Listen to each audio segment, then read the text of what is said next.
Yes, but Dr. Skelly, they come in, once they get here, they should come in and stay in because they are board members. Yeah, oh, that's right. Yeah.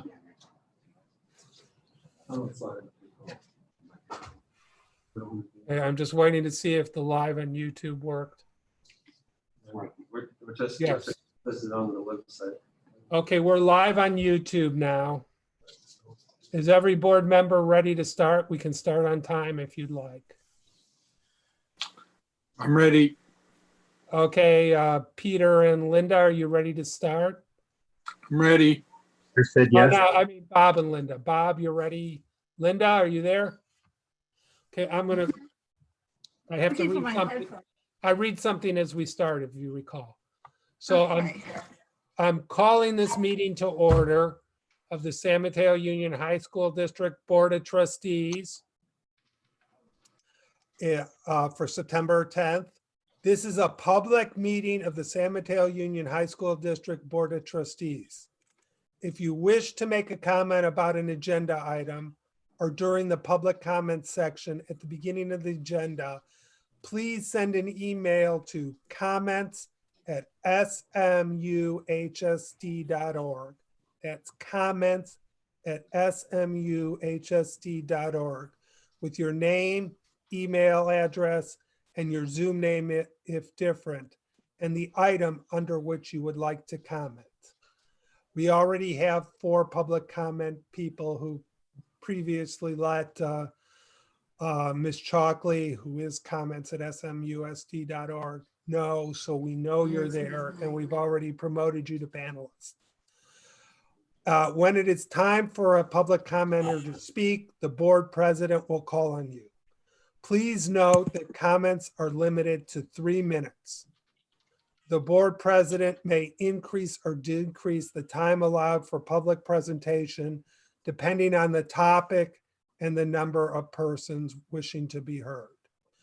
And before I move to the next item, which is roll call, I'm going to go to Armando, who, after he speaks, we will be enabling Spanish translation. So why don't you say that and what I just said? Muy buenas tardes. En este momento se presentó el señor Mark Freeman. También está diciendo que ya llama la reunión en orden para esta fecha de hoy, 10 de septiembre. Esta es una reunión pública. Si usted tiene algún comentario, puede mandarlo por correo electrónico a comments@smuhsd.org. Allí puede poner usted su nombre, su correo electrónico y cuál es su título por Zoom, si es que es diferente. Y también bajo qué categoría está su pregunta. En este momento, si ustedes necesitan una interpretación en español, por favor, abajo de la pantalla usted va a mirar un globo. Si usted oprima en este globo, allí va a ver la palabra español. Por favor, oprima la palabra español y entonces eso los va a llevar al salón o al grupo donde va a estar la interpretación, donde estaré yo presente. Muchas gracias. Thank you, Mr. Friedman. Muchas gracias, Armando. I'm starting the interpretation. It's started. Gracias. Okay, good. Okay, so the board is returning from, do I do the announcements for the report out or the roll call first? The roll call. Okay, I'll do the roll call, then the report out. Greg Land. Present. Linda Lees Dwyer. Present. Peter Hanley. Yes. Robert Griffin. Yes. And I'm present, Mark Friedman. Now I'll do the report out. We have returned from closed session. And there's 2 things I need to report out from closed session. First is by a unanimous vote, all 5 board members voting yes, the board approved a confidential settlement and release of all claims between the district and a family of a student.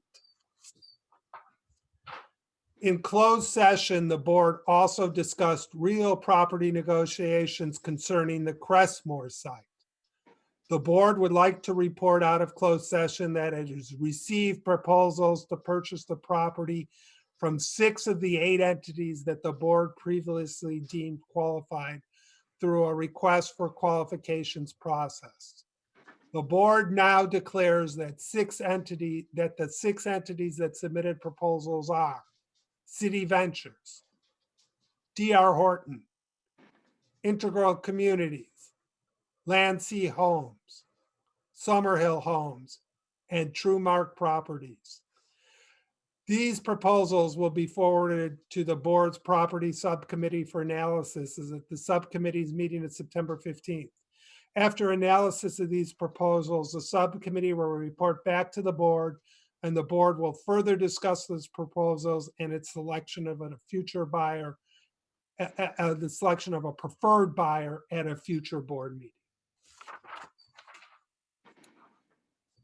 Pledge of Allegiance. Dr. Skelly, could you lead us?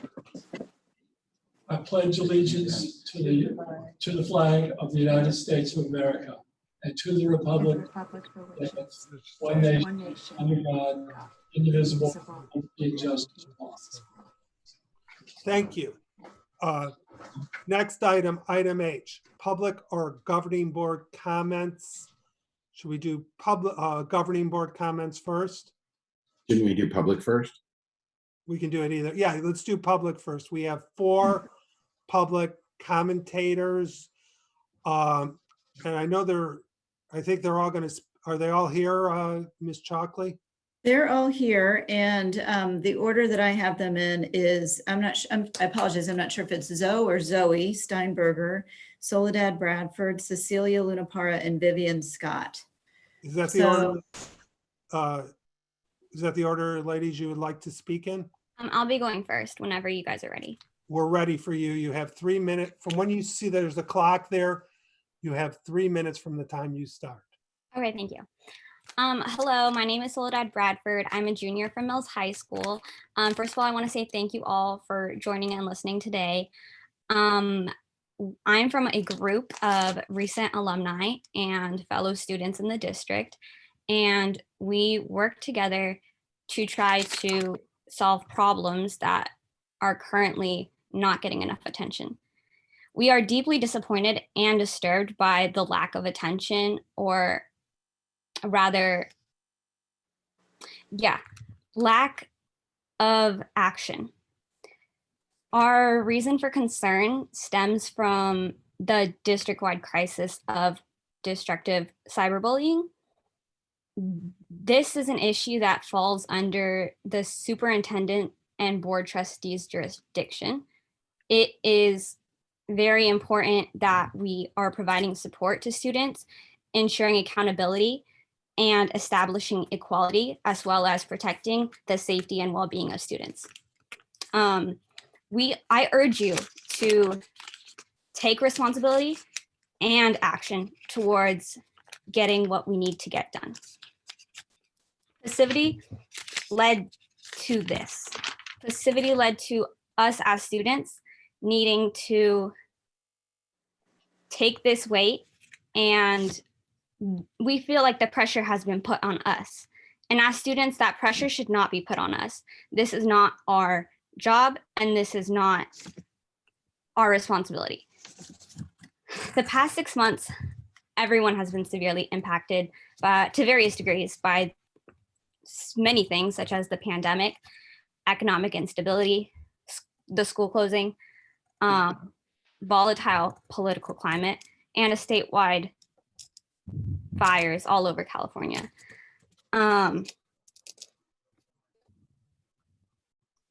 While some parts of our nation have taken the first step to recognizing this problem of racism and bigotry, we are far from the finish line. And recent events have emphasized that dramatically. Thank you. Thank you, Ms. Bradford. Ms. Steinberg, do you want to go next, or do you want someone else to? Vivian is going to go next, but thank you. Okay, so Ms. Scott, you can turn on your mic, and if you like, you can turn on your camera. I can't turn my camera on at this time. I'm sorry. That's okay. You have 3 minutes from the time you start to speak. Okay. Hi, everybody. I'm Vivian Scott, a junior from Aragon High School, and I'm going to be continuing Soledad's message. Recently, a multitude of Instagram accounts, presumably ran by students in our district, have surfaced, dedicated to anonymously cyberbullying other SMUHSD students. Although many of their posts violate Instagram's policy and are rapidly deleted, these accounts quickly post new ones from new accounts. These online accounts are an outright very public form of cyberbullying and should be thoroughly investigated and addressed at a district-wide level, especially due to this semester's unprecedented situation and the fact that our campuses are completely virtual. It's a well-known fact that bullying, and especially anonymous cyberbullying, worsens adolescents' mental health. Suicide is the second highest leading cause of death for adolescents aged 15 to 19 years old. Additionally, LGBTQ youth who have been a deliberate target of recent cyberbullying in the nation and specifically in our district seriously contemplate suicide at almost 3 times the rate of cisgender and heterosexual youth. In the 2017-2018 California Healthy Kids Survey, 16%, or around 1,500 of SMUHSD students, responded that they considered suicide in the past 12 months. And we have seen a nationwide increase in these numbers, especially among young people, during the pandemic due to excessive isolation. We also feel that it is essential to discuss the historical context surrounding our anxiety around this subject, in addition to students' mental health. Exposure to online extremism has often led to radicalization and the rapid extension of hateful ideologies. For instance, the 21-year-old shooter in El Paso in 2019 was found to have a racist, Islamophobic, and anti-immigrant manifesto online written before murdering 20 people. More recently, a few weeks ago in Wisconsin, blood spilled on our streets after a 17-year-old, a high school senior, was influenced online with rhetoric not unlike the Instagram accounts that we brought your attention to. In September 2019, Burlingame High School was vandalized by an alumnus with language that mirrors what is spread online. The anti-Semitic, racist, and homophobic graffiti, though covered by the janitorial staff before most of the school could see it, severely affected students' mental health and stability for weeks to come. This event, while shocking to some who thought of Burlingame as a tolerant place, served to further reinforce to many marginalized community members that they really are not welcome here. With all of this in mind, these accounts themselves are a form of terrorism on our community. We are all extremely distressed with the possibility of ideologies like the ones we have explained considering to spread on our campuses as a result of these accounts, and disturbed with the district's response, particularly to the following situation. Thank you. Thank you, Ms. Scott. So it's who's going next, Ms. Steinberg? I'll be going. You're going? Yeah, Please speak. thank you. Hello, I'm Zoe Steinberger, a junior from Burlingame High School, and I'll be continuing Vivian's message. 2 weeks ago, an anonymous Instagram account from Aragon posted a nude image of an underage female student from the district. Distributing child pornography is punishable by jail time. This act clearly indicated the increased severity regarding the Instagram accounts. We decided to email the district to address the issue and hopefully begin an investigation. On October 27th, I, Zoe Steinberger, emailed Superintendent Dr. Kevin Skelly with specific mentions of cyberbullying and child pornography that was spreading across the campuses, to which he replied, quote, "Let me look into this. Not sure I have the power to take these down. I can call Mr. Zuckerberg," unquote. In the face of illegal and incredibly damaging disastrous occurrences taking place across his campus, our district did not take concerned students seriously, and by joking in the reply, demonstrated what this situation means to the adults in our district. According to the California Assembly Bill 2291, administrations are required to address cyberbullying in the same manner that they do in-person bullying, by account of the California Safe Place to Learn Act. The California Safe Place to Learn Act, passed in 2016, requires that, quote, "If school personnel witness an act of discrimination, harassment, intimidation, or bullying, they shall take immediate steps to intervene when safe to do so," unquote, and create, quote, "a timeline to investigate and resolve complaints of discrimination, harassment, intimidation, or bullying that shall be followed by all schools under the jurisdiction of the school district," unquote. Furthermore, according to the California Penal Code 653.2, anyone participating in virtual harassment can be held accountable specifically by the education system if those students are involved. Additionally, cybersexual bullying, which was seen on one of the accounts in question, is grounds for suspension and expulsion from the school according to the California Assembly Bill 2536, with the expectation that those in power follow through on these policies. With the severity of the situation in mind, the response that we received was inadequate in relation to both laws at a statewide level and the district's own policies. Thank you. Thank you. Miss Luna Piera, please unmute yourself. You can turn on your camera if you wish, and you have 3 minutes. Hello, I am Cecilia Lunapara, a Burlingame High School alumnus and a freshman at UC Berkeley, and I will be continuing Zoe's message.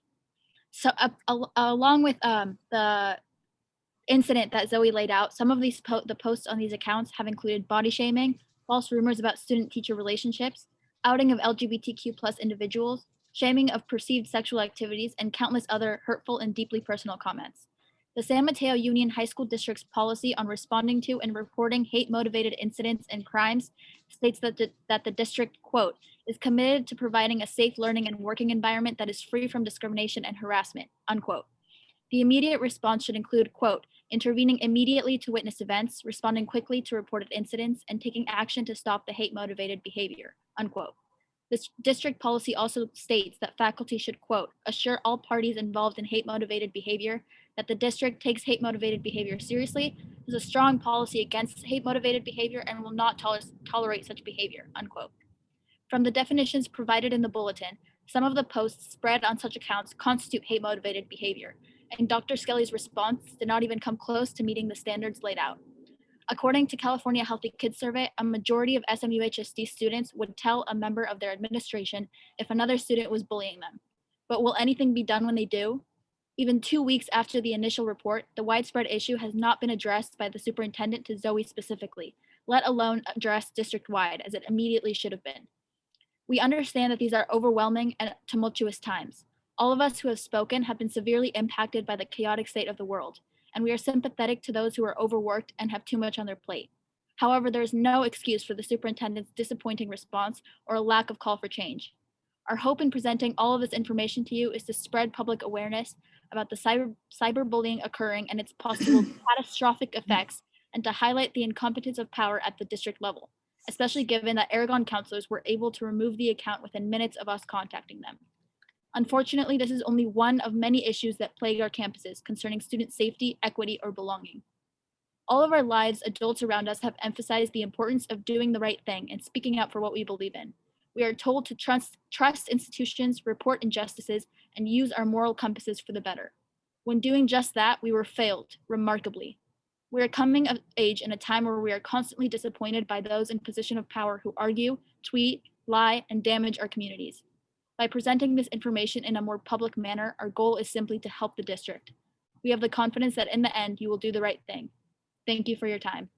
Thank you. Moving on to the May I next say one last thing really quickly? 30 seconds. To any parents who might be listening to this, mothers, fathers, just think to yourself for a second, please. If you knew that this was happening to your child and you saw the reaction, how would you feel? What would you do? Thank you. Thank you. I am now going, next on the agenda item is comments by governing board members. Mr. Land, you're first. So I know that the policy is not to address particular issues that are not on the agenda, but I'm going to talk about this. As a principal, I've had to deal with cyberbullying in many forms, and I've had to involve police. One of the things that first I want to commend the speakers for talking and bringing this to our attention.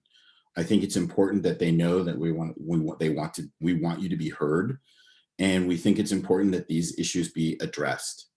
I can't speak to what has gone on into the past, but I really think it's important that if the police have not been involved, I think the police need to get involved. I've done that as a principal many times, and I think this is one of those instances where that needs to happen. Again, the rules in which cyberbullying takes place is whether it's on the campus or off the campus, or it involves students. Obviously, it involves multiple students, and that needs to be addressed through the school district. So we will take a part in this, and I'm sure that our administration will need to address it. And so I hope that we will hear about this in a future meeting at some point in time. The rest of my announcements is I just wanted to say thank you to all the teachers and staff who've been working so hard.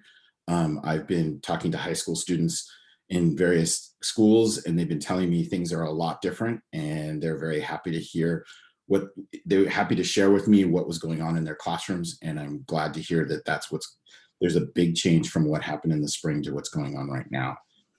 It's nice to hear from high school students and hear what's going on and hear that they really noticed a change between what was going on in the beginning and what's happening now. I just want to say thank you for all the support of the Teachers Association. I want to thank their legislative committee and for all the process that I went through recently. Last but not least, I want to bring up the California School Boards Association San Mateo branch. We are going to reinstitute our COVID Kent Awards in October, and we have a nomination from our Bridges program, and I'm proud to say that that's going to be one of the awards for the Kent Awards as we go through the process. It will be in the end of October. It will be virtual, and if you're interested, we still have a few site visits that need to happen. So school board members, if you're interested in doing a virtual questionnaire, just let me know. I can hook you up. Okay. All right. That's my announcements. Thank you. Greg, I volunteered there as I always do. Good. I'm going to call you. Okay. Miss Lees Dwyer. Okay, can you hear me? Yes. Okay, this is probably the strangest back to school we've ever had. And it's a work in progress. I think remote learning is a work in progress, and flexibility is more important than ever. So I guess I would, to thank people, I think everyone who's involved, from all the students, all the parents, all the teachers, all the aides, everyone, all the support people that it takes to run schools and to put education in place.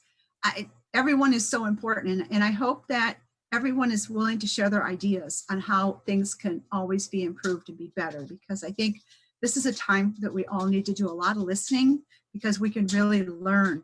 And it may be just, you don't know who is going to come up with an idea that's going to make a difference for a lot of people. So I think listening is key. I have to agree with Greg.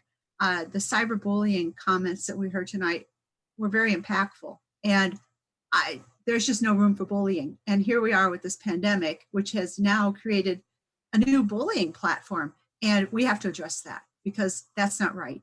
And we have to do the right thing. And we have to model for all of our students and our young alumni that we're willing to do the right thing. So I appreciate their comments and look forward to the work that we will be doing in this area. Thank you. Mr. Hanley. Yes. Just briefly on the cyberbullying comments that we heard. Clearly, some of those actions were potentially criminal actions. So if the police were not notified, the police need to be notified about those actions in addition to the school district. So I hope if that hasn't been done, that needs to be done. But getting back to some of my colleagues' comments, it's anecdotal, but I have heard a lot of positive comments just from people that I've talked to, families that have approached me, families that I run into that have compared, what's happening now versus what happened in the spring in terms of instruction and how their students are responding and the quality of the educational experience is much higher. We still have more work to do, but it's very clear that we've done a lot of work and there's been a lot of progress made, and I very much appreciate all of that work, and so much of it was done over the summer. It was a long, hard summer for all of us, everybody involved, getting prepared to open school this year, and I can see that work is paying off. because we are getting some positive reviews. We have more to do, but we have clearly made some progress. So I thank everybody for that. Mr. Griffin. Okay, good evening. Apologize to the phone in the background. Anyway, I want to thank the speakers for their public comments and assure them there will be follow-up on my part with the administration. On a different topic, I have an item, and normally I would bring this up at the end of the meeting, and frequently the end of the meeting, nobody is on, and it won't get any attention. I want to read what our mission statement is, and I promise to read fast and not waste everybody's time. And all of these teams and community members, guided by our shared purpose of providing an excellent education for a better future. Our shared purpose serves to keep each and every one of the district team members focused on why we exist, to ensure that every student, no matter where they are from, what language they speak, their level of abilities, how much resources they have, or even if they have a home, are treated with dignity and respect, and that each student receive equal treatment and an equal chance at receiving an excellent education for an opportunity to live a bright future. The point here, and the superintendent has his goals being presented tonight for discussion, and a major platform there is equity. And there is a big difference between equal and equitable. And I want the mission statement to come back to the board, and I want to discuss potentially whether we want to provide an equitable chance, which we talk a lot about equity, or we want to provide an equal chance, which is a whole different deal. Just like, and maybe we want to consider whether we give them equal treatment or equitable treatment. And I think this is important.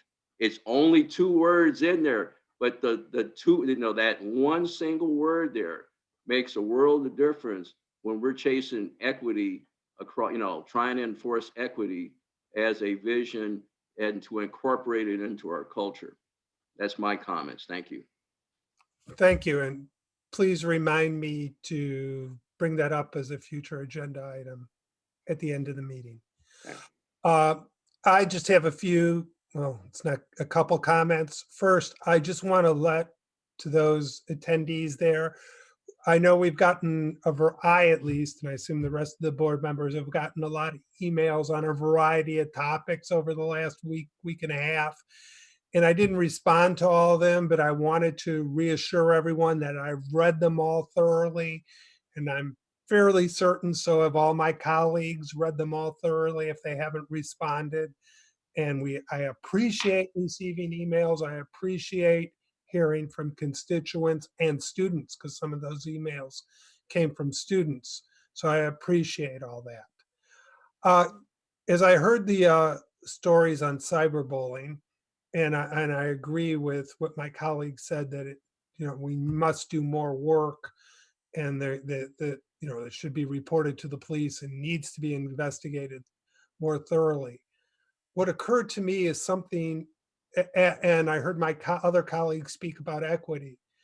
It occurred to me something that happened yesterday, that I saw happen yesterday, just reiterated how much white privilege there is even in our community. Yesterday afternoon, I was riding my bicycle after most of the orange glow and haze had removed. I was riding my bicycle through Hillsborough, right by the Burlingame Country Club, some of the holes on the golf courses. There's roads that meander through it. And up behind me, and there were a few other people out walking, up behind me comes a police car and turns on its lights. I wondered, what the hell did I do on my bicycle? Did I run a stop sign or something? But it zooms right past me and pulls up to this guy on the street. This guy on the street happened to be, very clearly, he was Latinx. And the cop gets out and I pulled over and started watching. The policeman, the Hillsborough policeman gets out and asks him his name. And the poor guy was very cooperative, but his knowledge of English wasn't very good. He's trying to get his name, and he finally gets him to write down his name and his birth date. And the guy had a very nice backpack, was dressed, in a very fine manner. And he kept pushing him, the policeman. And then he finally took his backpack and searched his backpack. The guy sort of, you could argue, might have allowed him to do it, but to me, it was somewhat not legal. He also searched his pockets and the poor guy couldn't understand a lot of what the policeman was saying. And then he let him go and told him he should go home, and got back in his police car. And as far as I could tell, the only crime the guy committed was being Latinx in Hillsborough. And that just reinforces to me some of the other things that we have in our community about working about equity in our community and things like that. Obviously, if I was walking dressed like him with a nice backpack like he had, I wouldn't be pulled over by the police. Anyways, that's what I have to say. Moving on, next is Ms. Chalkley. Could you please introduce our two student board members and they can give their report? I would be delighted to. So we have had a real interest among our UASB in serving on the student board position. We have 5 student board reps who want to rotate in and out of the position. So tonight we have 2. We have Ellison Yoon, who is an 11th grader at Burlingame, and we have Anush Tarunian, who is a 12th grader at Aragon. So they're going to introduce themselves a little further and they'll give their report. So I'll turn it over to you two. Thanks so much. If you could turn on at least your speakers, if you have cameras, that would be great too. And if you can leave them on, because I'm going to leave you, both of you, in as you are board members, you will be in the panel for the whole meeting. Okay? So whoever wants to go first. Sounds good. I can go first. So yeah, my name's Ellison. I'm a junior BHS, and I've been in our leadership class for 3 years, about. Yeah. Anush? Hi, I'm Anush Tarunian. I've been in Aragon High School for 3 years. I'm a senior, and I've been in the leadership class for 2. I'm also involved in student journalism. I'm an editor for our Aragon Outlook.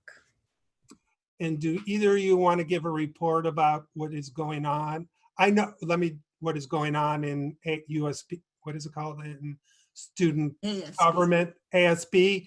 I know you want to speak to items L1. I understood that too. I was told as board members, you will be recognized when board members speak about item L1.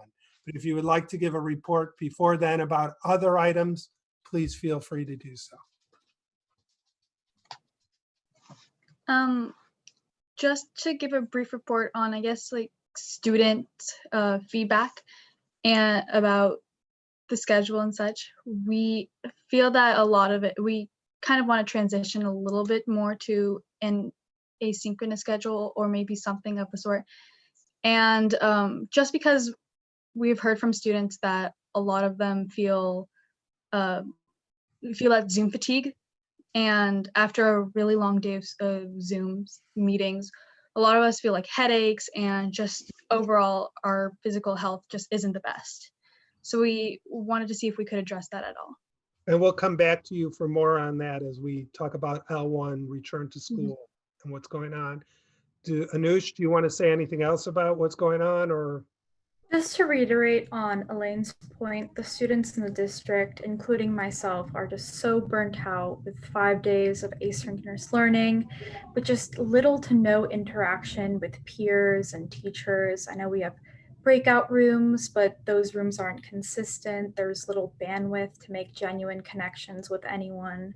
The 30-minute office hours that Aragon has twice a week are simply not sufficient in addressing the lack of engagement.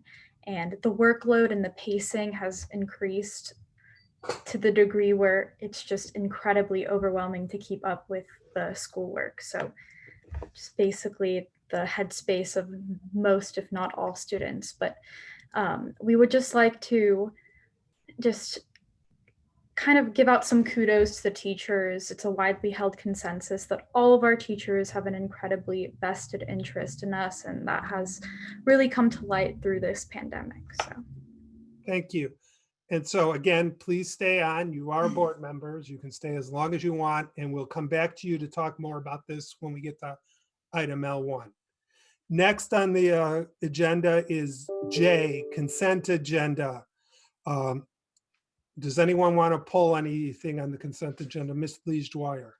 Yes, I do. Okay, so what I'd like to pull, if you look at J2, as part of J2, we have two legal contracts, but they're presented as legal fees. And if you look at the amounts, it's $180,000 and $154,400. Those are not invoices. Those are not fees that have been incurred. That's the budget. So I would ask, and the contracts that are listed with the contracts are actually, one is a contract for legal services from the county, and it's a rolling contract. So it's one that's in place.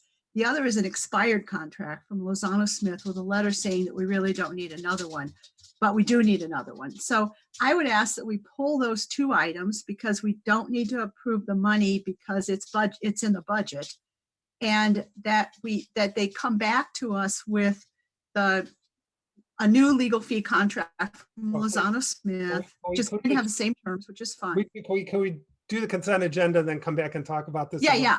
I'm sorry. I just want to get this done and off so we can move on. Yeah, because you raised a question in my mind now. Okay. Well, approve the consent agenda. Did you want to pull something, Mr. Griffin? Yeah, I want to discuss J9. J9. So can I have a motion to approve the consent agenda minus J2 and J9? So moved. Second. Moved by Ms. Lees Dwyer, second by Mr. Land. Mr. Land. Yes.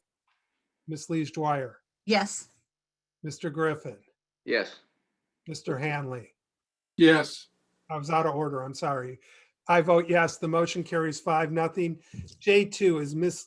Lees Dwyer. Did you want to add anything else to what you already said? Yeah, I want to just make the recommendation that we pull those two items, the Lozano Smith and the county council, that Lozano Smith come back to us as a new contract, and that the county council comes back to us so that we can approve it for this school year.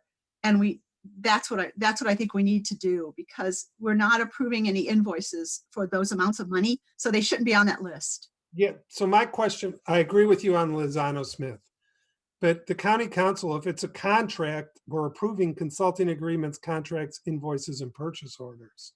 Right, but this is, okay, if you go down further in the agenda, we're approving a contract for another law firm. So we're approving, the contract has the list of all the fees that we would pay for services over the course of the year.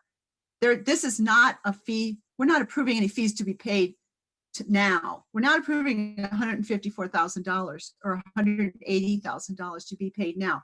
There will be fees that will be incurred for legal services up to those budgeted amounts during the year. So we need to approve the contract separately because we don't have any invoices. Okay, well, And it's a budget number. It's not a fee number. It's a budget number. anyone of you want to help me here, Dr. Skelly? Is that correct? I ran that by Liz to find out what the numbers were.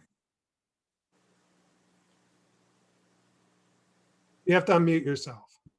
We'll bring it back. Actually, we've had a meeting of the minds because, we had a change in leadership recently in the superintendent's office. And so bottom line is we've talked about, contracts, POs, and actuals, and Shar and I are on the same page. We, had a group meeting, and I think everything. We'll bring it back. We'll bring them both back. So your motion is to approve J2 less the two legal contracts. Yes. Are you making that motion? Yes. Do I hear a second? Second. Motion by Ms. Lees Dwyer, second by Mr. Griffin. Mr. Land, how do you vote? Yes. Ms. Lees Dwyer, Yes. Mr. Hanley, Yes. Mr. Griffin. Yes. And I vote yes. Motion carries 5-0. Item J9. You know, it's a data sharing arrangement, and I don't think the MOU had an effective, a date that everything should sunset and not go into perpetuity. It may not be necessary because I haven't had a chance to talk to my legal counsel, AKA Linda Lees Dwyer. And the other thing, I didn't see any indemnification clause on data handling or anything like that, because I don't know, and it's probably coming one way perhaps, but I expected some basic contract language in there. And I don't think anybody should put a contract in there that just goes on. So Mr. Griffin, we're okay to pull that and bring it back at the next meeting and answer your questions. Okay. Done. Is everyone okay with that? Yes, Mr. Land.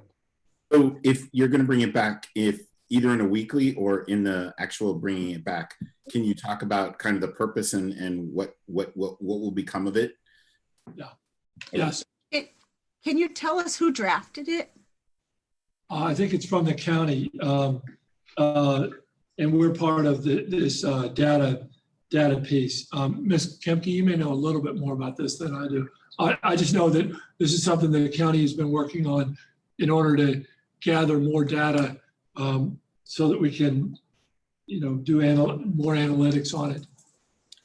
So this is something that Brian drafted, I think, in collaboration with the county, but he's texted me that he's having some like Zoom problems. So we hear what you're saying. We'll bring it back with some dates and making sure that we have some clauses as you spoke to Trustee Griffin. So thank you. We'll bring it back. Might want to have county council look at it since we do have a contract with them. No, you didn't. We don't have a contract yet. Not yet. Haven't was a approved joke. it. We'll do. We'll make I sure know. that we have a legal look at it as well. It's Thank a rolling contract, actually. Okay, Ms. Chocolate. Good catch, Mr. Griffin. Session, well, yeah. So next is report of the superintendent, Dr. Skelly. Thank you. First, I want to address the cyberbullying and the comments from the students. And I think I owe Zoe an apology. She and I had about 6 or 7 email exchanges. When she would write to me, I would respond right away. And as I looked at those just a second ago, I was more flip about something than I should have been. And for that, I apologize.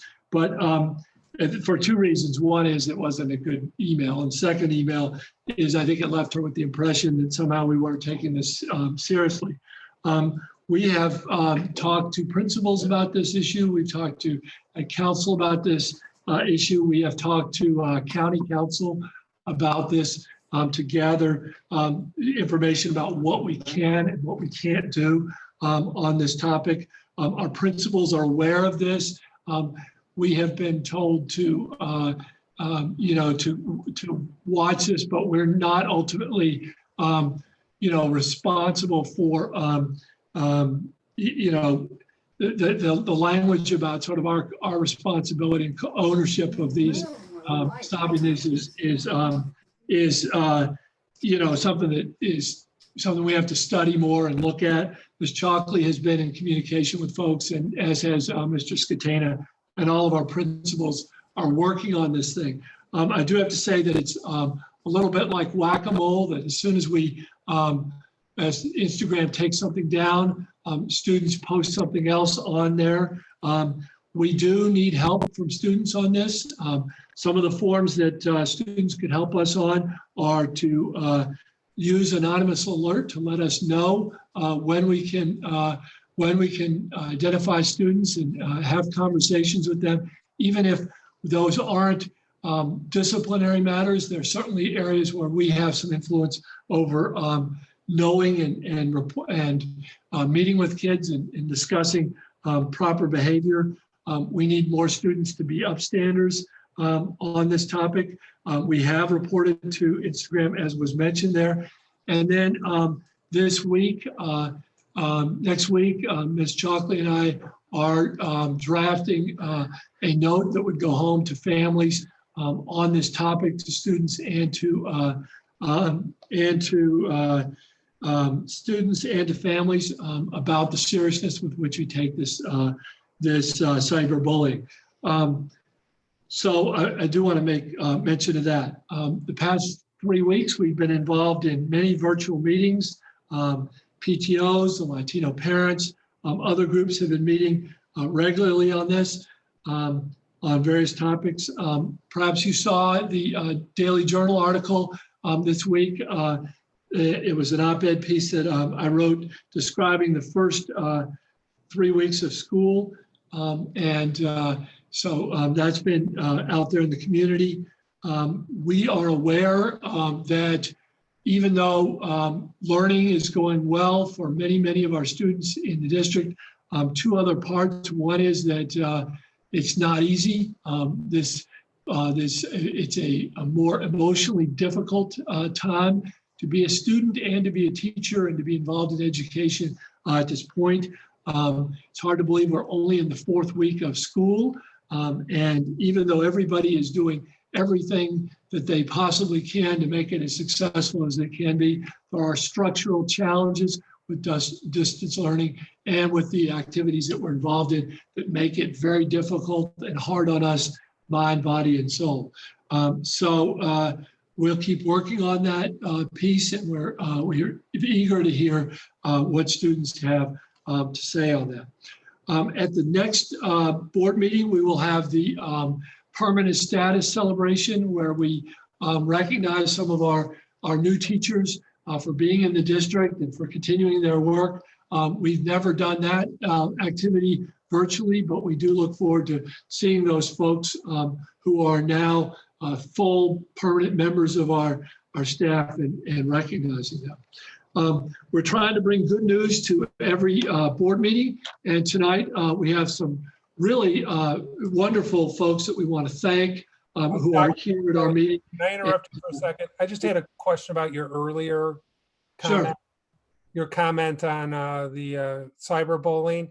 Just wondered, do you have any information? Some of it was, as Mr. Hanley mentioned, was illegal. Did you get any information when this was brought to you, or have you had any interaction with police departments on this? I haven't, and I need to go back through my emails about that point, Mr. Friedman. Okay, so can I go on? Yes, I was just wondering if the police have been involved in your knowledge. So we have a group of folks here that are community members who have been involved. This is a hard time, both educationally, but it's also a hard time for families in terms of meals and supporting families just to make sure they have enough to eat. A recent report in the U.S. News and World Report indicates that food insecurity has surged since the pandemic this spring, and it's the highest level since 2001 across the nation. There's some 18 million children who could be considered food insecure in 2020, and we know that the peninsula mirrors these national trends. And all over our district there's been activity focused on supporting families there. And what we're doing tonight is we're recognizing the Hillsdale High School Peace Pantry, but that's only part of the activities that are taking place at each one of our schools to support our families there. And so today we have in attendance Mr. Jeff Gilbert, who's the principal of Hillsdale High School, Bill Peters, from Transfiguration Church, Jadine Kawahara from Menlo Church, Maria Cruz Quiros from Latinos Unidos en Cristo and the Mid-Peninsula Hispanic Outreach Church, Minerva Pulido from Mi Rancho Market, Terry Bosch from Call Primrose, and Bart Charklo from Samaritan House. Those groups have been involved in supporting our schools. Mi Rancho has helped provide food at much reduced prices to the Peace Pantry. Well, these churches have been involved, and they've been identifying sources of food and made generous donations to the Peace Pantry. We're also really grateful to Call Primrose and Second Harvest for donations to the Peace Pantry, and then also to other groups on campus, and then generally to be helping with food insecurity throughout our community. Samaritan House has also been involved. The San Mateo High School staff have donated their time and treasure to this activity and their talents. The parents have been very involved in expanding the capacity of the Peace Pantry through donations. Our transportation department has been involved in supporting getting food from place A to place B. We're also grateful for the cafeteria for providing space for perishables to be stored. And I also want to say that a lot of people have been involved, and one of those people is Brett Peterson and two people, Sammy Showman, have been involved in this. And whenever these issues come up, typically when Ms. Chalkley has spoken to them, they want to deflect attention to the contributions of others, which suggests both their humility and their and the fact that this has been a team effort from a great many people here. So we have a slide in front of you that outlines some of those folks. We're just really deeply appreciative of their support of our students, because if you're hungry, it's awful hard to learn. With that, I'll give the folks here, Ms. Chalkley, I'm going to turn it over to you, and maybe there's folks who want to just say a few words here. Thank you, Dr. Skelly. So if I could ask, oh, thank you. Thanks for taking that down. So I know there are a few people who would like to say a few words. I believe one is Jeff Gilbert, and then Mr. Bart Charlo. And if there are others, if you want to just physically raise your hand, then we'll call on you. But maybe Jeff could go first.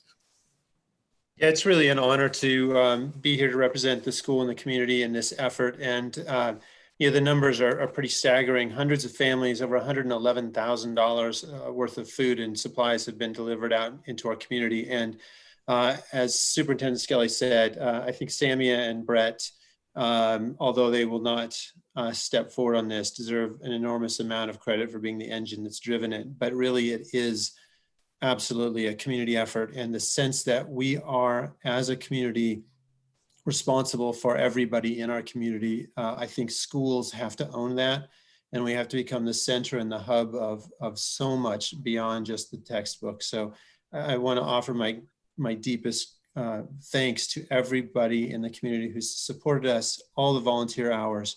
And just in case you would like to, you can go to our website. There's a donor link, and then go to our foundation website and click Donate Now. You can find a little space.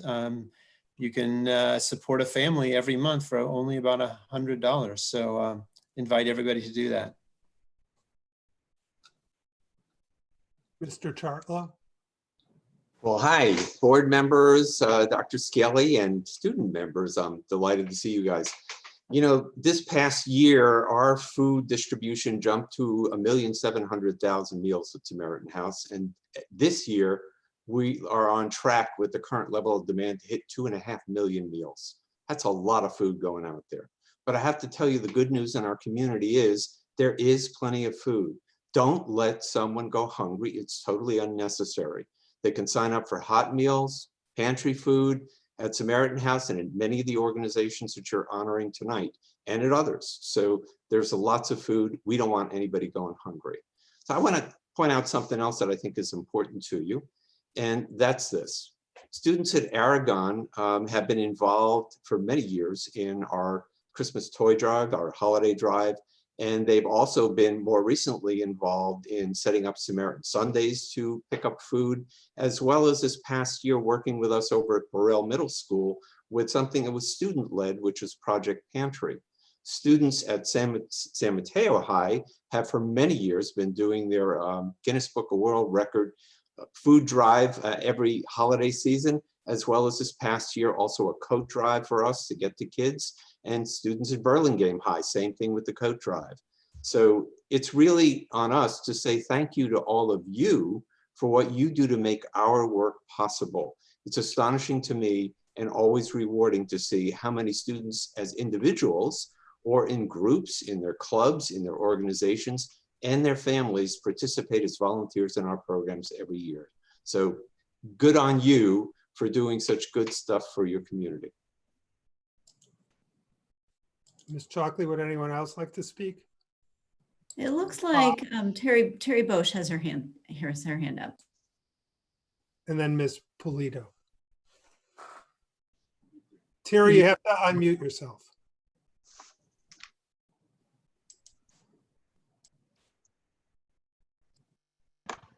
There you go. Thank you. Thank you. Echo what Bart has said. We thank all of you for the participation.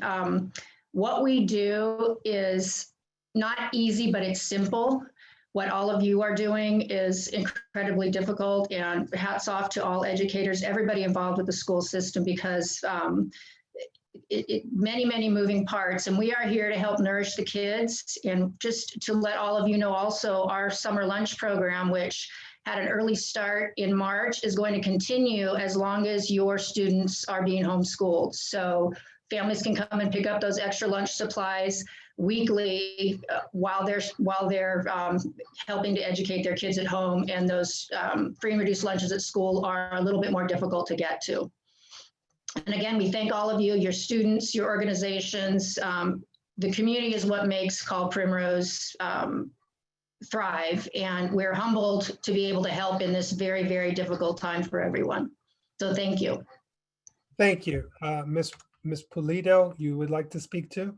Yes, briefly. My name is Minerva Polito. I'm the owner of Mi Rancho Market, and I want to thank you for allowing us to be part of the Peace Pantry.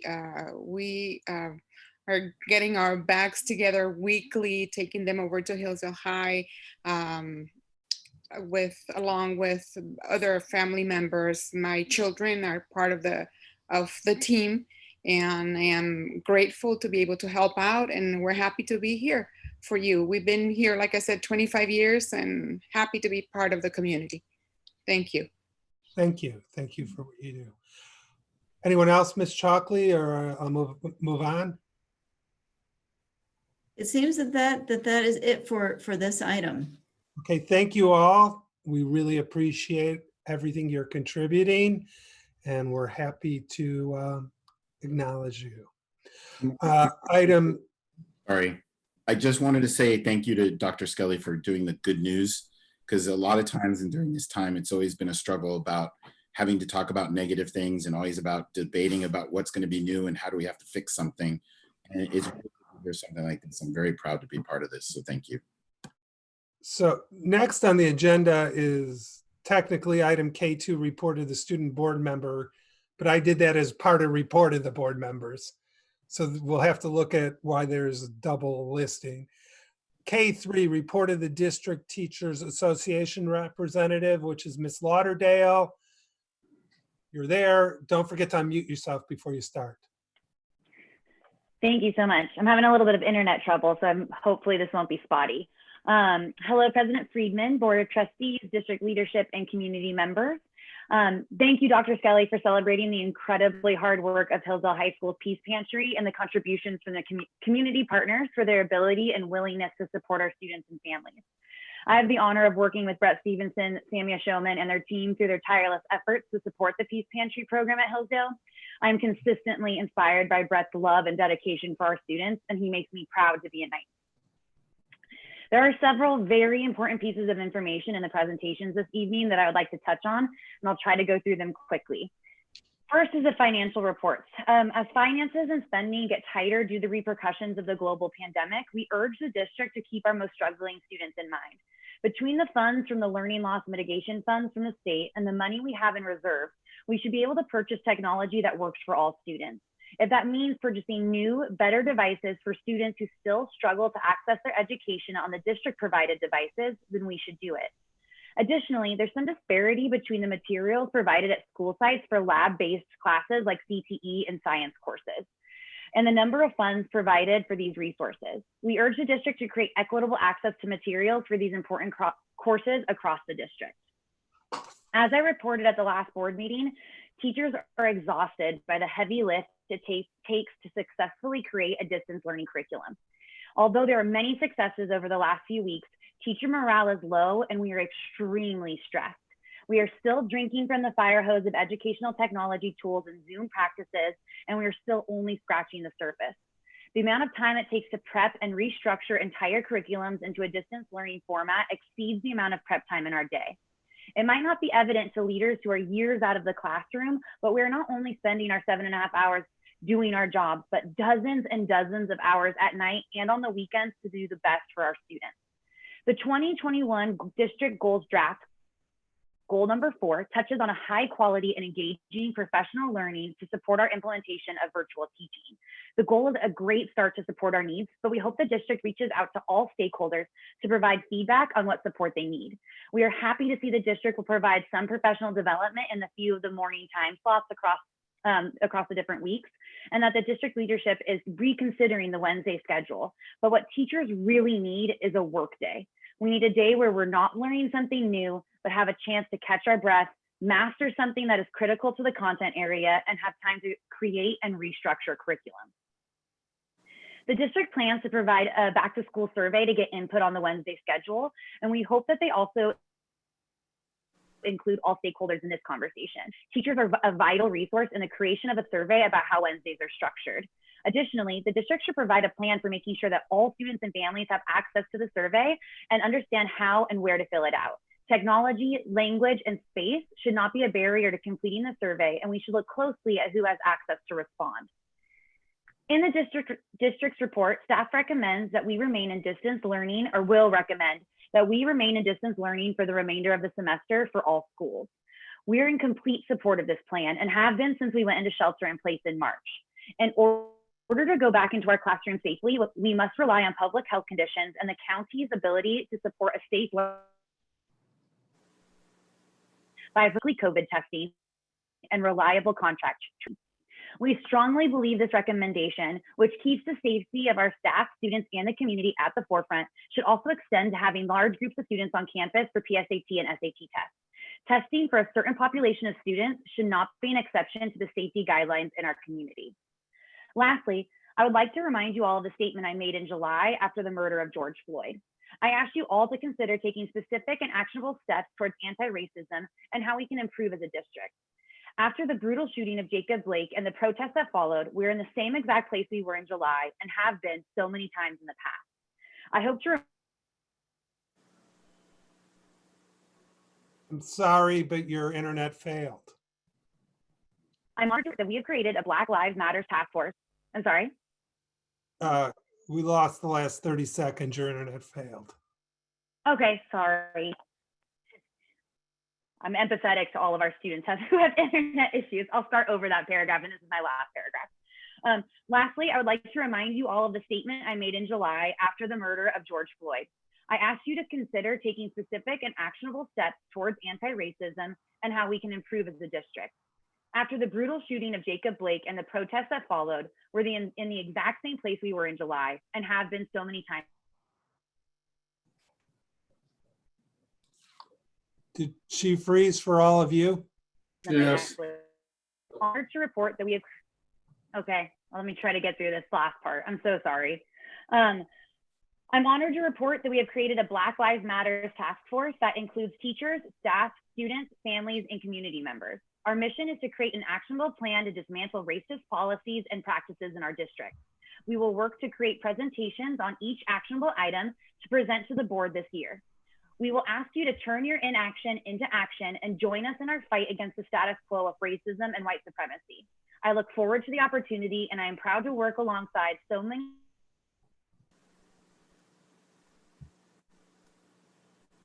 Thank you so much, and I apologize for my internet. It's not your fault. Maybe AT&T or Comcast or whoever.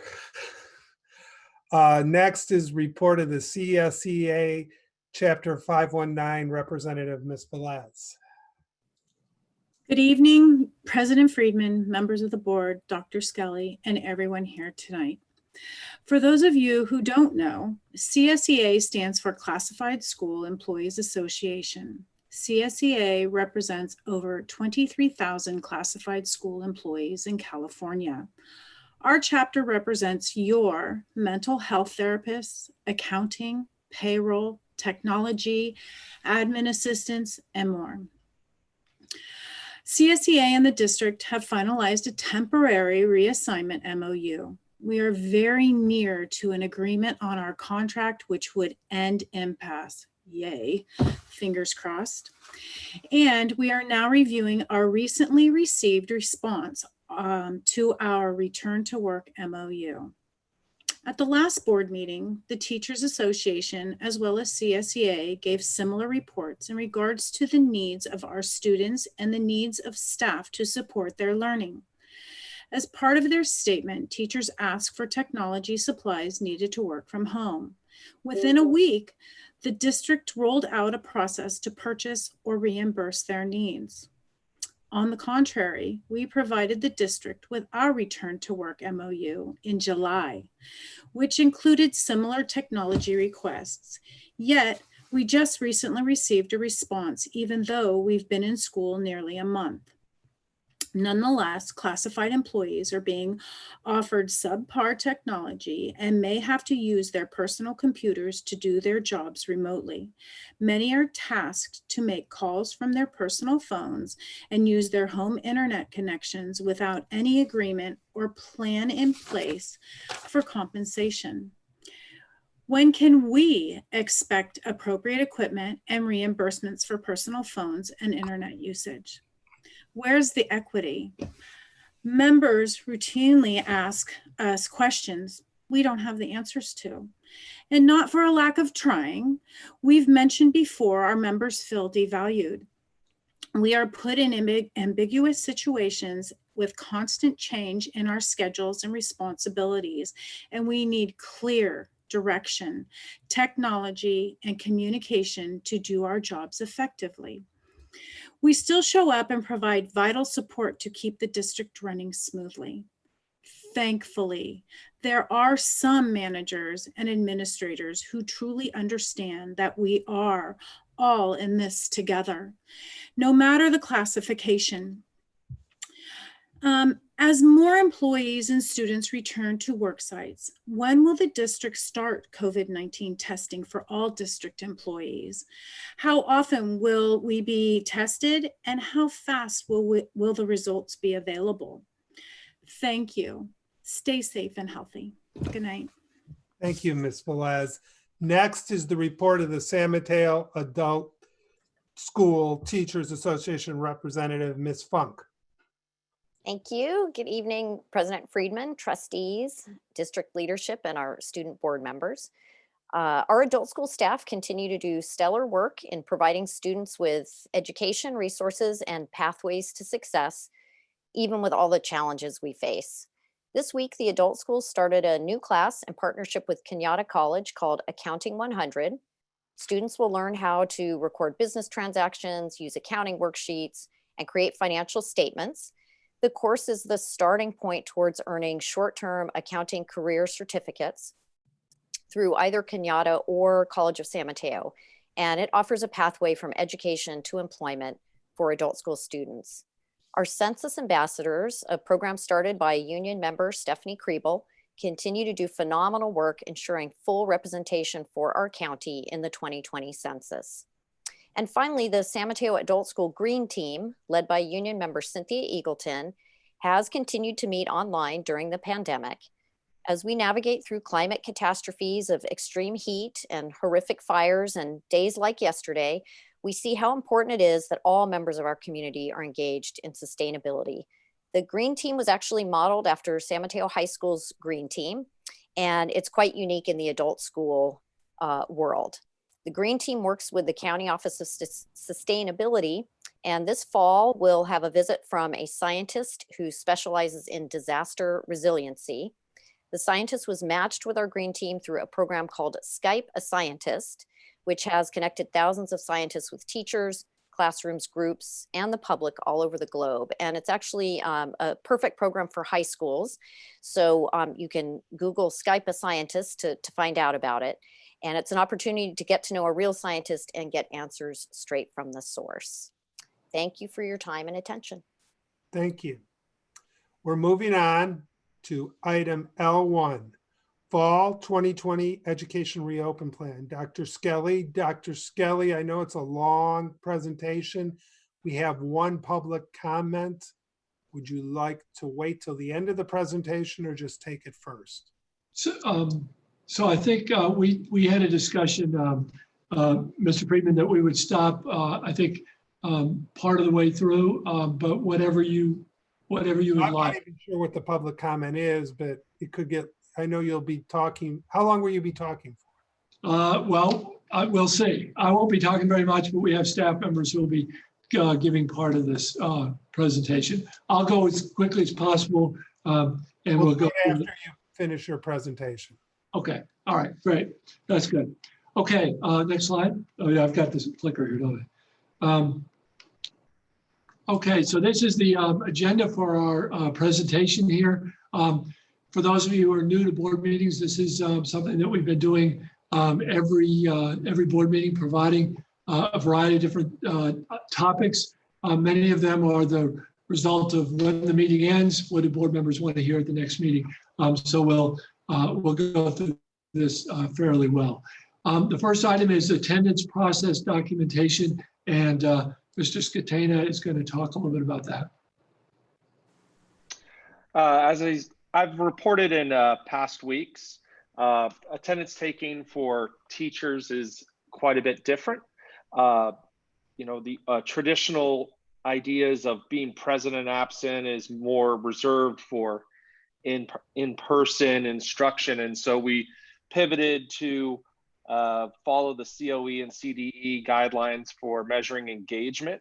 So the data that we are looking at closely is the distance learning not engaged statistics.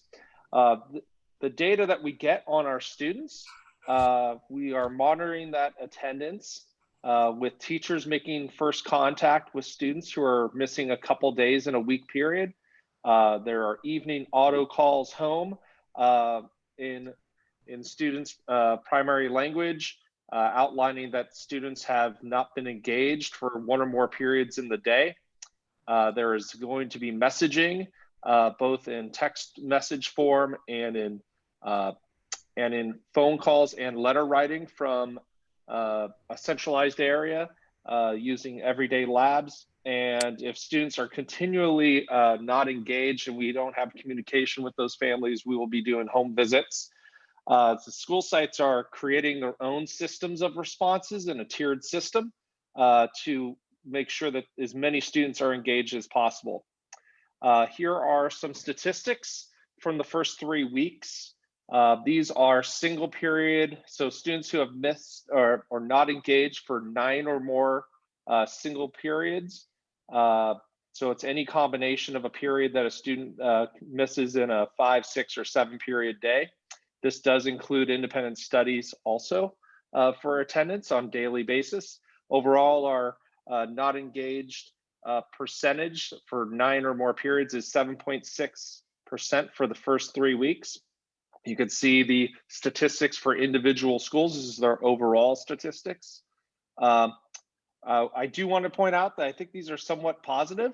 This is probably the worst it would possibly be. Students, we continue to resolve any issues around technology access, and we are identifying families who maybe got a later start to the semester from enrollment perspective. The number for Peninsula High School is rather large, but that's not very surprising considering that some students are attending there because of past issues with their academic achievement and or for attendance issues previously. But this does not go unnoticed by that school. They are tracking this information daily and doing their own home visits. The attendance engagement numbers are somewhat similar to what we would see to start the year overall, but it is extremely high in very specific subgroups. Some of those subgroups are listed here on the right side of the slide, with students with disabilities, EL students, levels 1 through 4, and long-term ELs, where they are about 2 or more times higher based on our percentage of our overall school population for those sites. You can see the percentages here for ELD students 1 through 4 at the various sites. One area that was alarming to the group when we first got the data and started looking at it was our Pacific Islander student population, that subgroup being almost 3 to 5 times our overall student population group. So outreach will continue with that and all other groups, but those statistics did stand out the most when we looked at the data. And looking at our Latinx student population being 2 or 3 times greater than their overall student population. In the area of independent studies, we have about 550 students enrolled. We continue to have many successes. Students are making great progress. We did hit some bumps in the road and have had some struggles, but we are ironing those issues out. Some of those struggles are more so related to doing what we really wanted to do, which is give every student as close as an independent study program that's as close to the course selections they wanted. With that, though, came offering classes we historically have never offered in an independent study environment. There were new requirements and materials that we needed to order. So some students went almost the first 2 weeks without the books necessary, but those books and materials have arrived, except for one course, and we will be resolving that shortly. The advantage of independent study is students can progress in other aspects of the course and have to go back and use a textbook or materials in other areas. So those have been dispensed for the few classes that we've had. Support for student assignment completion is being coordinated and organized sort of at the district office level for the full-time students. The sites are taking care of the site level students who are blending their coursework between independent study and synchronous distance learning. I will say that teachers are working really hard in this area. Kudos to Matt McDermott for his leadership in this area and the work that he's doing. Also, we've had a lot of close connections with Edgenuity, our learning platform, on things such as getting course graders and things of that nature that are necessary for course completion. And that's it. I have the next slide, which is about the PSAT and SAT. Typically, as the board knows, in October, we administer the PSAT to all juniors and sophomores. This year, given the pandemic and the rate of infection and the fact that we're in the purple zone, means that that's not possible for anything close to that size of a number. So right now they're offering with the same conditions or same opportunities to gain scholarships and the like that we offer that we offered in January. We may need to modify that plan, of course, but January is a long, long ways away, and it feels like at least then it would be possible. And we're certainly hopeful that the conditions on the ground are not worse than they are now, but they would be better and allow for that opportunity for our students.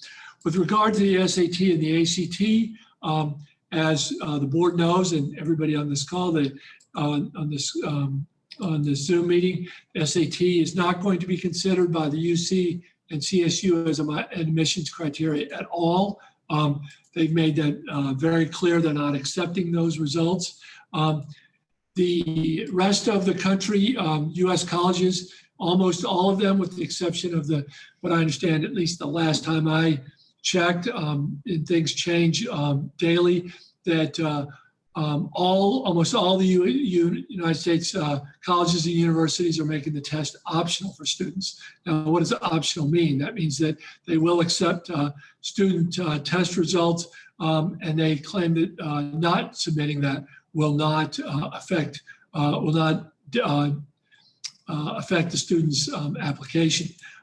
We are not encouraging students to take the SAT, but we believe that given its optional nature, that some students, given the paucity of opportunities they have to show academic skills, given that our students didn't have grades last semester, and the chance to highlight many of the extracurricular activities that would allow them to round out their application, that having a data point for the SAT is something that parents and families are interested in. And I know the board members have received many emails about this.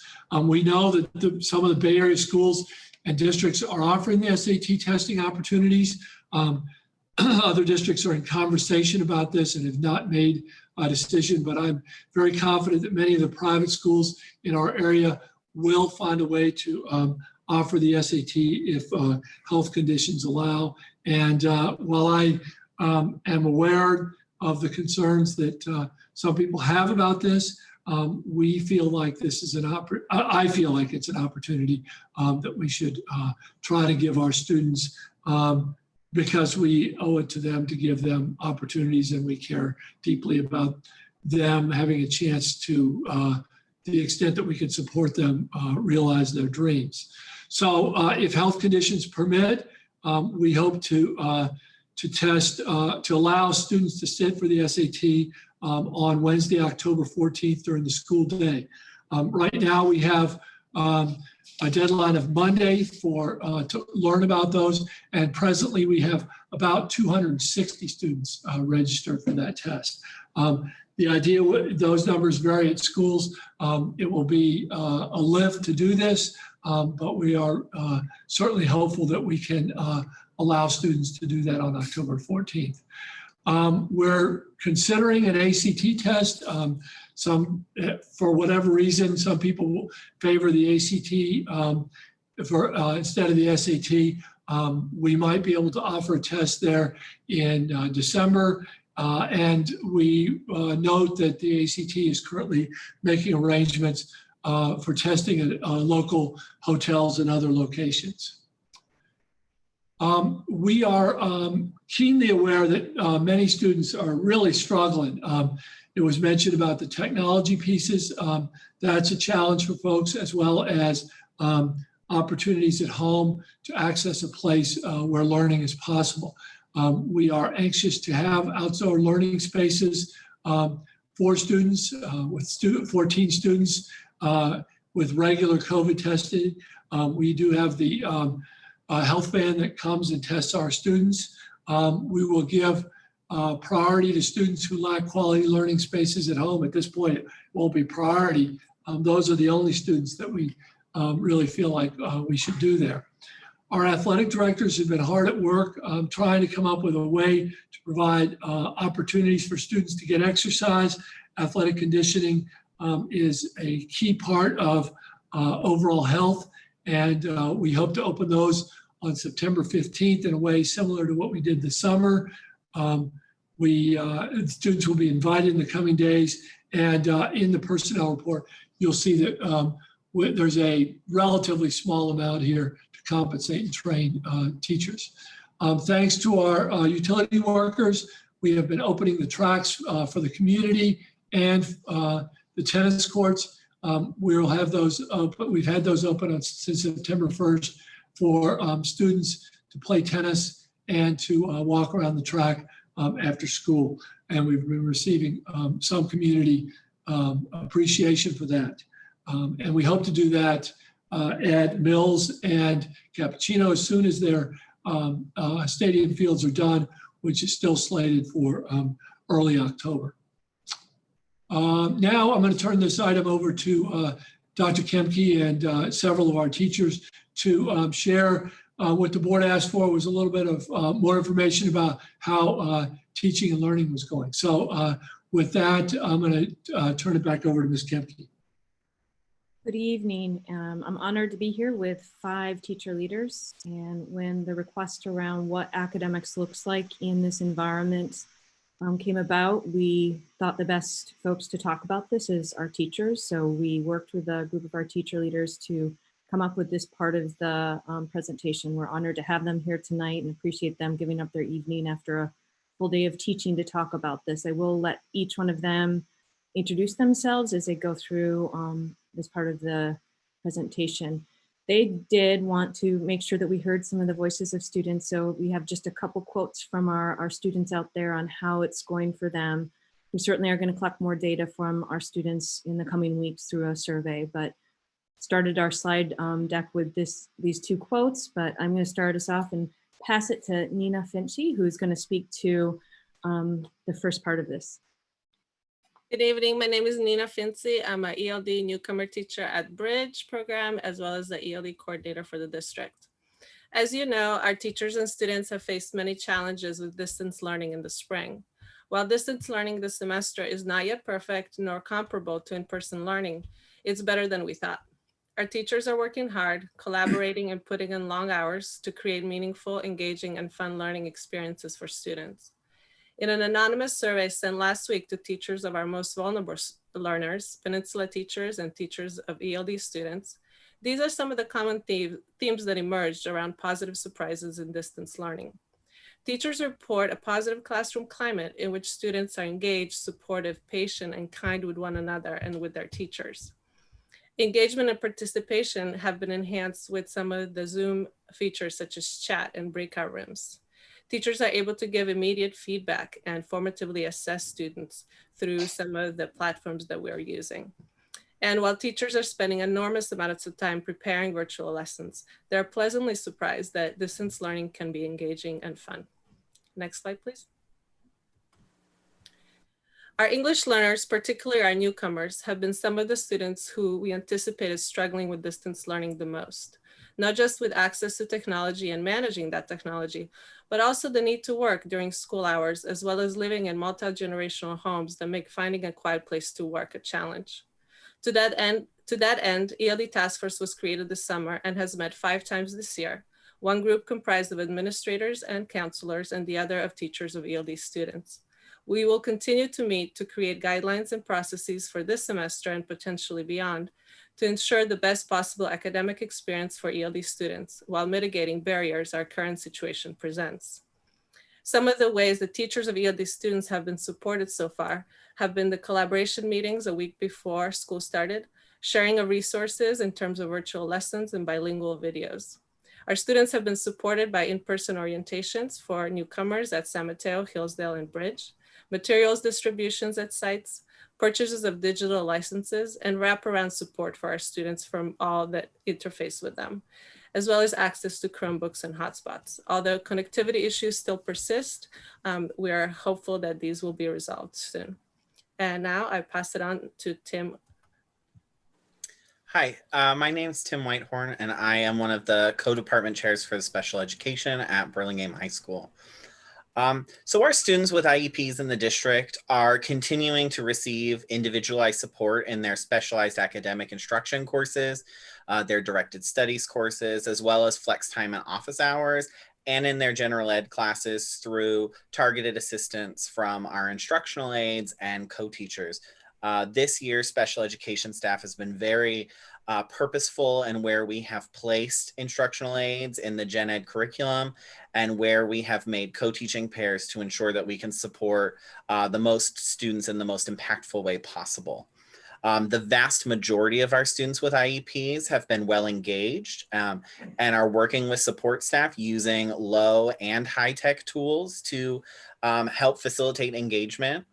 Our special education and general education colleagues are constantly collaborating with each other so that we can make sure that all of our students have their accommodations that they are afforded in their IEPs, and so that they are able to access their curriculum and instruction using best practices with the goal of trying to help our students achieve their best possible academic outcomes.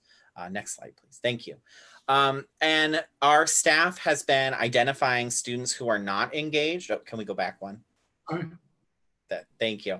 Our staff has been helping to identify students who are not engaged, and we are reaching out to families, to parents, to the students themselves to determine what impediments are keeping them from engaging in their classrooms and to help brainstorm potential solutions. One really awesome thing that we heard about happening at San Mateo High School is some of our senior students with IEPs have been reaching out to their 9th grade classmates to help them get acclimated to high school. A lot of our students have really missed out on that community building that really happens best in person. So it's really wonderful to hear that some of our, our senior student leaders and seniors with IEPs are reaching out and helping other students kind of get used to high school. And special educators across the district would like to share with families that if parents have any questions about their student with an IEP, they should reach out to their student's case manager for more support. And I would like to pass to Alejandra Cheever. Hi, I'm Alejandra Cheever. I'm Spanish and AVID teacher at Aragon High School and World Language Coordinator. The summer PD and PLC work provided opportunities for collaboration across the district. Many teachers created cross-district PLCs for their summer work. PLCs were email introduced with PLCs in the same content area across sites to prompt early sharing and collaboration. When PLCs completed their work, they were peer matched with a similar content area PLC to receive and give feedback. Teachers across the district participated in the planning and preparation for reopening school in groups like the RTS Teach Committee, Common Canvas Teacher Expectations, the Vocal Framework modules, and the 75-minute lesson demonstration.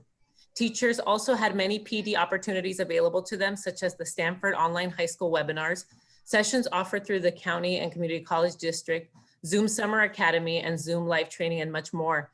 The feedback was positive about the professional development that was offered. Although it was intense and a great deal of information to absorb in a short amount of time, teachers expressed that it was helpful and that they had many useful ideas to start the school year.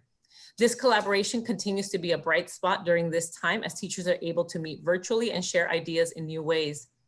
The common instruction schedule with built-in meeting time continues to support the collaboration among staff across the district. Thank you, and I'm going to pass it to Dan now. Hi, my name is Dan Wexelgreen. I teach math at Cappuccino and I'm the district math coordinator. I want to give a quick glimpse into just one of the ways that we're using tech tools to do rigorous instruction in math, namely Nearpod and Google Slides. Nearpod makes it really easy for me to push exactly what I want onto all the students' screen, as well as to get real-time responses from them in a variety of forms. The goal of this Algebra 1 lesson here is to help students see structure and visual patterns using our contemplate then calculate instructional routine. So in this case, they start by seeing the visual pattern for just a few seconds on the screen. At this point, I would normally have them quickly turn and talk with their partner about what they saw, but since getting in and out of breakout rooms does take up time, in this case, I opted to use the Nearpod Collaborate board instead, which you see there in yellow, so that students can jot down what they noticed anonymously and then easily see each other's ideas. Then they would spend a few minutes working independently on the problem using the Nearpod Draw It tools. So what you see here is the teacher view, where I can see all of their thinking happening in real time, and I can select and push out any individual work that I want the class to discuss. Next slide, please. Okay, so next students would move into breakout rooms and they work on shared Google Slides deck. Slides has been a really fantastic way for students to collaborate. I can see what all the groups are working on and I can communicate with them via text boxes and graphics, even when I'm not in their breakout rooms. And students can also interact with other groups' work. So I would end this part of the lesson with a virtual gallery walk and ask the kids to comment on each other's work, or an interactive class discussion where we all gather on a particular slide to talk about the work that we see there. So I hope that gives you a glimpse into one way that we're doing math instruction. Thank you. I'm going to pass it off to Jessica Valera now. Hello, my name is Jessica Valera and I'm the District Instructional Technology Coordinator. I'm going to talk a little bit about the teacher and student experience with our learning management system, Canvas. So the first question is, how do students access coursework in Canvas? This right here is the student's view of Canvas. The student's courses can be accessed from the menu on the left-hand side of the page, and then their course agenda with modules, with their embedded lessons, instructions, and assignments are in the center of the page. And on the right-hand side of the page, students can access the activity stream, which contains links to upcoming assignments, recent feedback, and grades. Next slide, please. How do students access and submit assignments in Canvas? Assignments are all embedded within Canvas. Assignment submissions can be done in a variety of formats using different formats or external tools like Edpuzzle, Nearpod, and Flipgrid. Next slide, please. How do teachers provide feedback to students? Feedback takes many different forms in a distance learning classroom. Teachers may make comments on student work in real time on Google Docs or Slides or another collaborative application. Teachers can break assignments and projects into smaller tasks with built-in checkpoints to assess student understanding and give timely feedback. Next slide, please. Teachers view student submissions through SpeedGrader, where they can assess student work using a rubric and add text, audio, and video comments for the students to view. And then the next step is on the next slide, how do students access feedback? Students access recent feedback through their activity stream, where they can also access their grades. Thank you. Thank you. Thank you, teachers. So just a couple points that came up as we were talking about this presentation, and I think we've heard this a little bit, is we know from teachers' perspective, as well as some of the students we've heard from, that we need to make some efforts at reducing the amount of screen time that everybody is facing. So we're working on giving some guidance to staff around how to create some sustainable Zoom environments. And I think we'll also talk about, different moves that teachers can make on that. We actually presented a screencast to our staff about some ideas on what they can do to help decrease the amount of screen time that everybody is having right now. And then I'm going to pass it off to Simon Bettison. I think the rest of the slide is his. Thanks, Julia. Good evening, President Friedman, member of the board, Dr. Skelly. First of all, it's just, kudos to lots of the teachers and all of our teachers who had, created all this online virtual content, and it is no doubt because of their hard work that that we've seen, seeing the results that we see now. So just a quick update on technology, that the progress that we've made here since the last time I presented. So as of this afternoon, the remainder of the 400 hotspots have been provided to site technicians to be distributed to our students. This brings the total to around 1,600 hotspots that have been made available to our students. All campuses, including adult school, now have been equipped with high-speed Wi-Fi to support our outdoor learning spaces. As I mentioned a couple of weeks ago, the district now has enough Chromebooks to meet the one-to-one requirement. Each site has been provided with these devices, with the exception of Hillsdale High School. They only received partial delivery as of this afternoon. So nearly 1 month into this virtual school year, lots of hard work has been put in by our teachers and staff. Although lots of progress has been made, we are beginning to see the strength and weaknesses of technology. We're learning the limited capacity of our devices. As you all know, we made the decision to purchase our Chromebooks, and it was intended that we use these devices to support Google for Education, using applications such as Google Docs, Canvas, and internet access for online research. I don't think any of us 5 months ago could have imagined that we're using these Chromebooks for things such as graphic or video editing activities and advanced features in Zoom, such as multiple breakout rooms, language interpretation, screen sharing, just to name a few. All of these that I mentioned are very challenging in the Chromebook environment.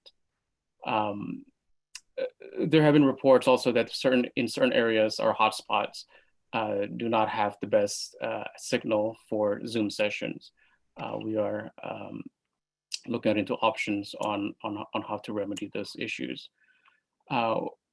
Like I said earlier, we are aware of these issues, and although our option is somewhat limited at this time due to the limitation of Chromebooks and the Wi-Fi coverage for our hotspots, I am working with the curriculum department to find solutions to perhaps provide alternative devices for qualifying students or families.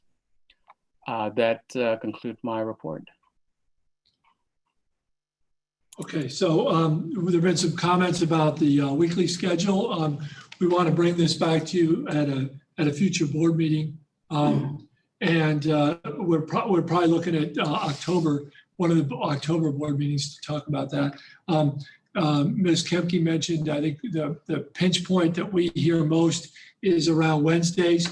Ms. Kemke has prepared a slide deck on this, and I've had some conversations with DTA leadership about this. And I think that there are pieces that we can look at here to bring to meet a lot of different needs there. You know, we've got teachers that, you know, that want to use Wednesday certain ways, and then others who don't. So we're going to have to figure out a way that respects the various interests and needs of different classroom settings. And so we're working on that piece. Distance learning for the remainder of the semester. If the board remembers, this summer we had a lot of discussion about the first 6 weeks, and you know, then we thought, well, maybe we'll be back in session. You know, and I think the direction for the board that we asked for from the board and received was that we would spend the first 6 weeks in 100% distance learning, and then we would re-examine that issue. We're here tonight to recommend to you that we stay in distance learning for virtually all students for the remainder of the semester at the comprehensive schools.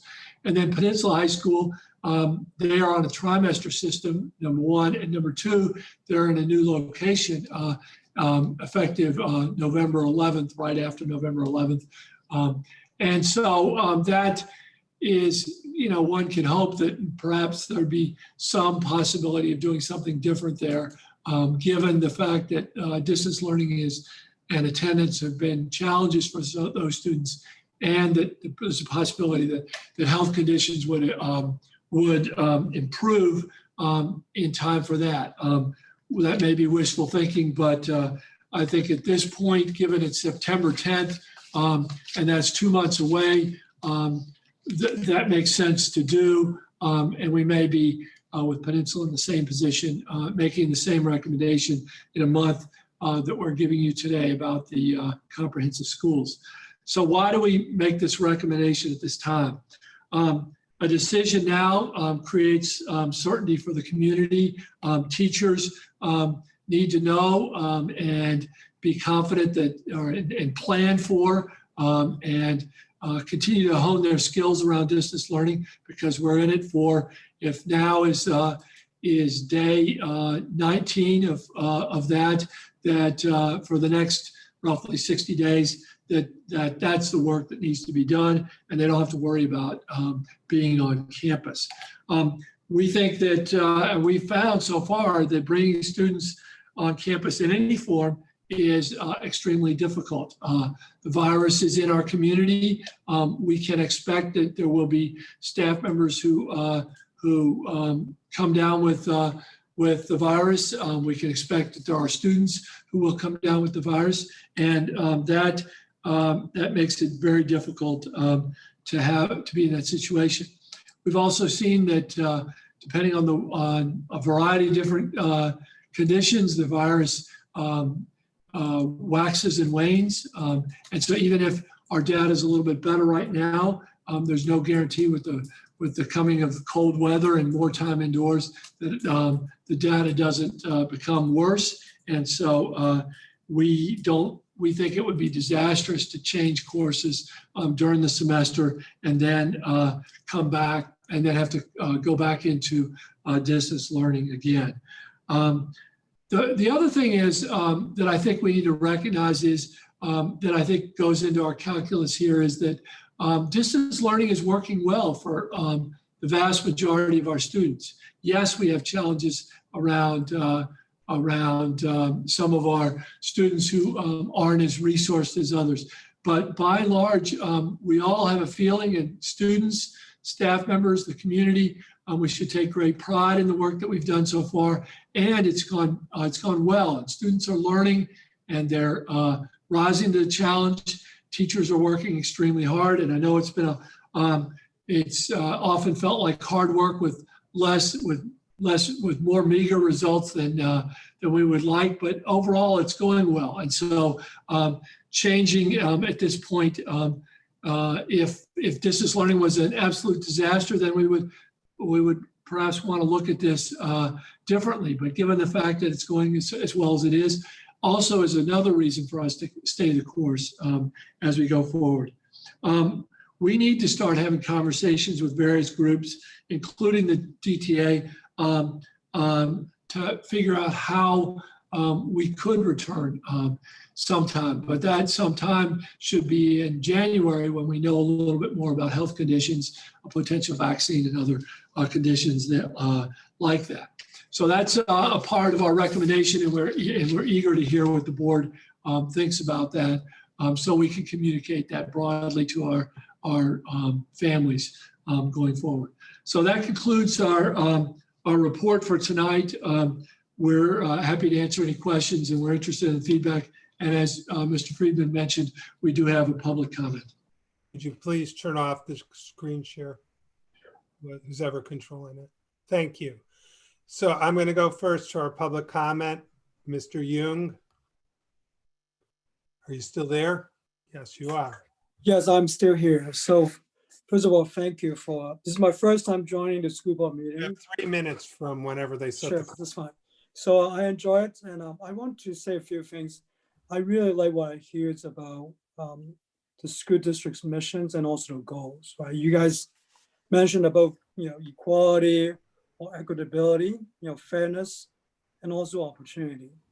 So I like what I hear being pitched in here. However, the fact that the school district is canceling the October PSAT basically violated all this principle you stated above in here. So let me tell you why that is the case. You think of having growing up to be a poor person. I value the opportunity, and many parents value the opportunity for the children to be able to take a test that enable them to demonstrate the ability they've learned from school, and also a chance to shine and prepare for college. So I really don't understand why the school district decided to cancel the October PSAT. Many other schools in the area have been able to offer it. And you look at it, pretty much all the private schools in our area are offering the PSAT. So why are we taking away the opportunity for some poor student, the ability to take a test locally? Now I hear Mark mention that you were biking in Hillsborough, how some Latinx person was being pulled over by the police and asked about why they're in Hillsborough. So why do we believe, folks in Hillsborough cannot travel to somewhere else to take the test, while the local person, someone living, say, in San Mateo, another part of our county, who cannot afford to travel to somewhere else to take the pre-SAT? Is it fair to those students who cannot afford to travel, while seeing some of the classmates who live in Hillsborough somewhere else could be able to take the SAT or pre-SAT somewhere else? Is it fair? So in addition, many students have prepared their life for this test in here. We're talking about right now, there's no guarantee that the school will offer the test in January, right? So why don't we do this simply? Offer the test, plan for October. If that does not work out, we got January as a backup plan. Literally moments ago, the superintendent mentioned that the teacher need to have some visibility what we want to do, right? Whether we should do all district learning, distant learning or not. So why can't we offer the parents some certainty that we will try to offer the pre-SAT in October?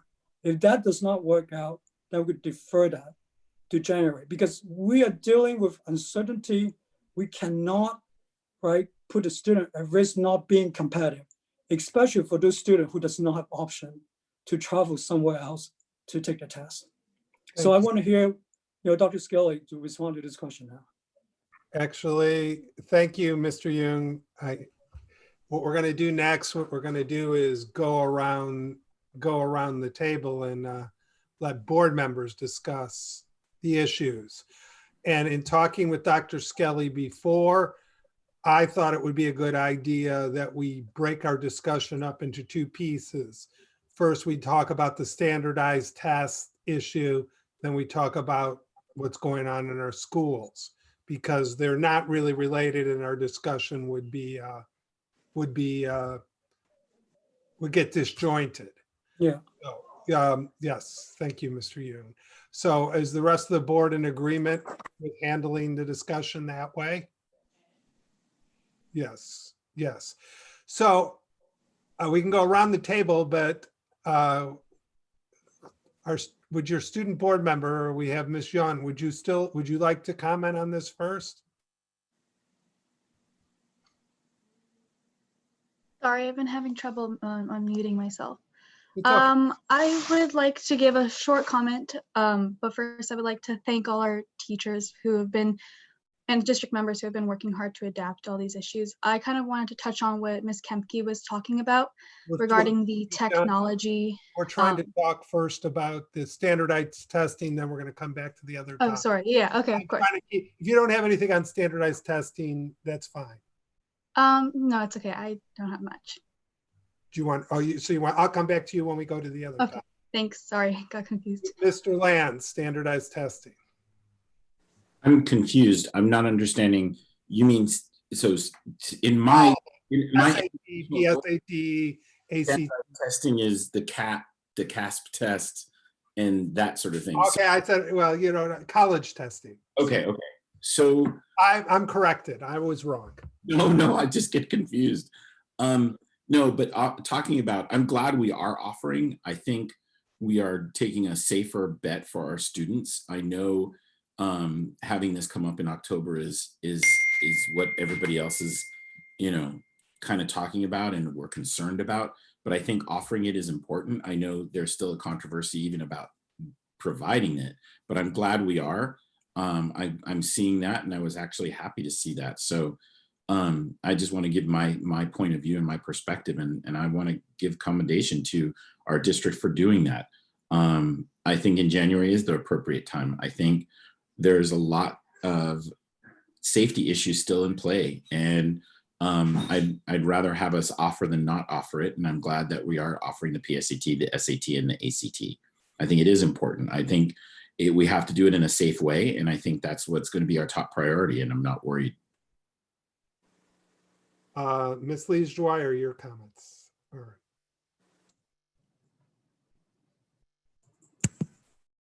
Okay, this is a difficult one because historically we have offered the PSAT to all students, and I really like that, and I want that to happen. I also recognize that we're not even a month into school actually, and that the timing for the PSAT in October is it's going to be here before we know it. And as teachers and students adjust to distance learning and kind of the new normal, I would be concerned about the ability to prepare for it by the individual students, and between now and October. I'd love to see them be able to take it earlier. I would more love to be able to see them all take it.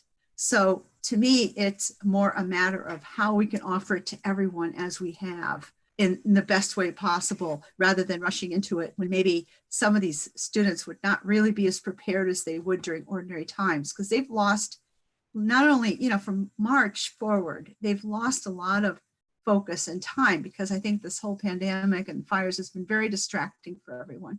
So I think, as much as I don't like to see things pushed out, I think if we can use the time purposefully and maybe look at some PSAT prep Zoom courses or something that would help students prepare, I'd like to see us kind of look at that as we plan for it to take place for all students in January.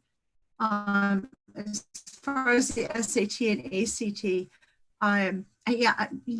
students need the opportunity to take these tests. How we can do that, I think, is the big question. And I know that having volunteer parents is more complicated now than it was before for monitoring it. Also, I'm kind of in the dark. And how we can do the logistics of it, I think, is very complicated right now. And I'd like to see the district work through that in a very purposeful way too, so that the testing experience is as best as it can be for the individual students. So I would say that's where I am on this. Thank you. Mr. Hanley, your turn. You know, I think our plan actually is probably the best that we can put together right now. I think doing the SAT in October is you know, the right way to approach it. The SAT, for those that want to do it for then still want to have it available for their college applications, even though most colleges are making it optional, is a priority over doing a PSAT in October. I think it's it's a bit of a lift even doing the SAT in October, given the conditions of the pandemic. But I think we have the space and the resources that we can manage that. I think trying to do both of them in October would be more than we can manage. I think there's actually advantages to delaying the PSAT until January, given the learning loss that we certainly encountered with the emergency conditions in the spring.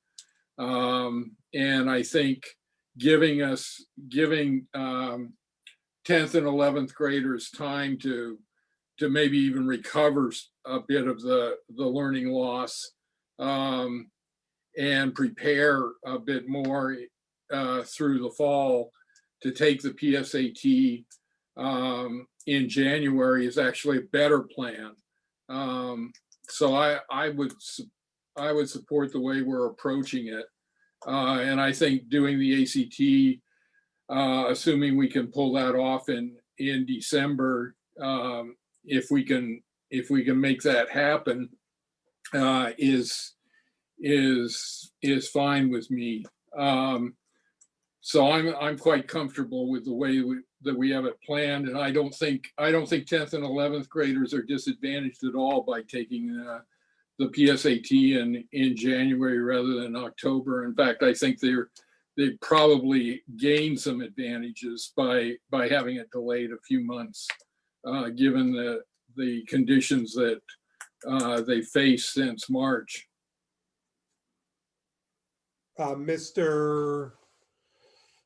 Who's next? Mr. Griffin.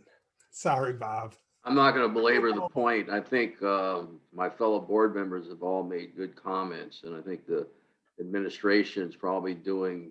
They're trying to accommodate as many people as possible, keeping the health and safety as a consideration, and also the tremendous workload and the logistics that we do. I'd rather do it right. I think the timing, as Peter discussed, for the PSAT probably works out better, in fact, after the first of the year. So that's all I have to say. So I want to start with, I think it's, I'll do it chronologically. It's very important that we offer the SATs in October.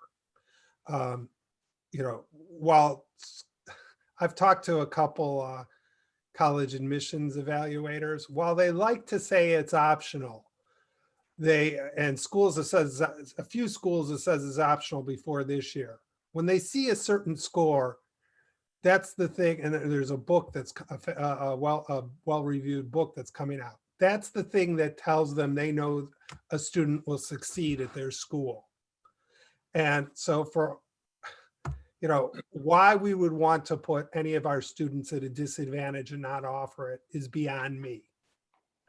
Now, that would be, we have to offer the SAT. Not offering it puts some students at a disadvantage. And that's how I look at it. And I have to correct what Dr. Skelly said about UC. UC was ordered by a judge not to, a week ago. They wanted it to be optional. They were ordered not to take it. They are looking at it not to evaluate it at all or consider it. They are keeping their options open as to appealing that decision and getting the right, to getting the right to use it in the next 2 months. Now, it's a shame that all this has to go through, we can't work this out and all has to go through our legal system, but that's how things work right now. So we shouldn't, just for anyone out there, right now, UC and CSUs cannot use these tests as part of the evaluation process, but that could change in the next 60 days. Again, depending on the legal system. So I think it's very important, and we should work really hard to make sure we can pull off the test in October, the SAT, the ACT after that. Again, December could be appropriate. My thought on that is if the ACT figures out how to offer it on Saturdays in hotels and so forth in November, and our students can take advantage of that, then December might be redundant and we might not have to do that. If we know that our students have an opportunity to take the ACT in a hotel by the airport in December, then I don't know why in November, then we might not have to do that. And then finally, the PSAT, this is going to be the biggest lift. I mean, it sounds like the SAT might get to 350 students. If you put 10 kids in a room, for social distancing, that's 30 rooms across all our schools. I mean, we'd have to find 30 proctors, but it's not a big logistical issue. In January, if we offer it to 4,500 10th and 11th graders, that's a much bigger logistics issue. I think, versus 300 kids on a Wednesday. And so I think we need till January to figure out how to do that. We need to plan to do that. We have 4 months. So if we hear in December, no, we can't do that. That means we've wasted 3 months of time. So the administration, it sounds like the whole board agrees it should be done in January. And really for the administration, there's no excuse not to have figured out the logistics and so forth. The only thing that could possibly cause us to cancel it would be a significant rise in the number of cases. But beyond that, number of COVID cases, beyond that, the administration needs to be working hard over the next few months to figure out how to give the test to 4,500 students in January. So that's where I am. I don't think it's any different than any of the other board members. Dr. Skelly, do you feel you got consistent? Yeah, I can't control this virus. And 4,000 kids is a lot of kids. And that's a lot of proctors. Well, I think I understand and I get the sentiments of the board, and we want to do it too, but we want to do it safely. And so we'll talk more about the PSAT. That feels like a galaxy far, far away on September 10th. We'll just, who knows where the case count is. In California, it's down about 65% from 3 or 4 weeks ago. Yeah. Could go back up, it could go down further.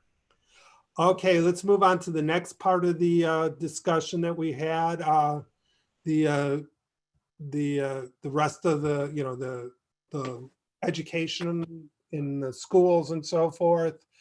And I'm going to start with Miss Yoon to comment on that part. Thank you. Sorry for my confusion. So first, I want to thank the teachers and all of the staff members and district members who have been working hard to adapt to all of our concerns. But we still wanted to address a lot of the students' feelings around the insane amount of screen time we are spending. And we would like to say that we understand that there's not going to be a perfect solution to this really inconvenient situation. But still, many of us, especially our underclassmen, have Zoom classes from like 9 to 3, and we only have short breaks in between. And after the school day, we still spend really long hours doing homework that is all assigned online. So we spend from 9 to 3 on just doing classes, and then we spend up until like late nights and doing all of our homework. And this has led to a lot of problems in both our mental health and physical health. So we have been experiencing Zoom fatigue, where we have had a lack of motivation and just an overall fatigue as we spend so much time online. And this, our lack of motivation has led to a fall in our mental health. And also a whole day spent just staring at a screen has created a lot of physical problems for us, such as our like headaches and eye sores and things like that. And also just body aches from sitting all day. So we would like to have a discussion with the district or just have some sort of solution to this if we could, just to reduce the amount of time we spend staring at a screen all day and maybe have some sort of compromise. Thank you, Ms. Yoon. Mr. Lamb. I definitely can relate with Zoom fatigue because I'm experiencing it right now. My back hurts and I'm over 50, so it's a pain. Anyway, it's definitely something that I think the students Ms. Yoon brought up, I think is very valid. I think it's something we need to look at. I mean, what I love and what I've enjoyed about these meetings on a positive note that's not killing me physically is the fact that we are listening and we've adjusted. And I can see that in what we've talked about today. I want to really thank the teachers. The math example was exemplary. I haven't heard about, I know Nearpod and I just love to see it in action, but all the different ways in which our teachers are using things to really engage our students to make it even better than just kind of a, let's listen to me here kind of lecture. So I really know that they're working hard and we can work on this even further. I do think it's important that we consider screen time sharing and how much we do of that. I did appreciate the tech report as well.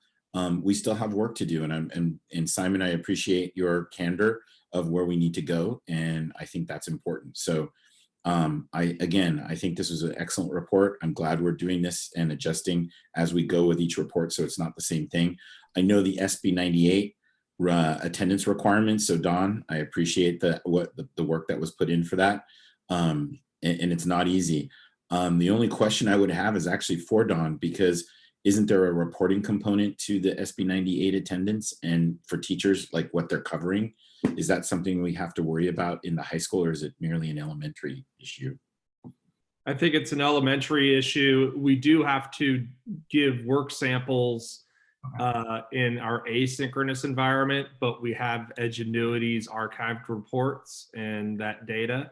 But no, for a synchronous environment, the reporting, we actually could use our Canvas grades for the reports.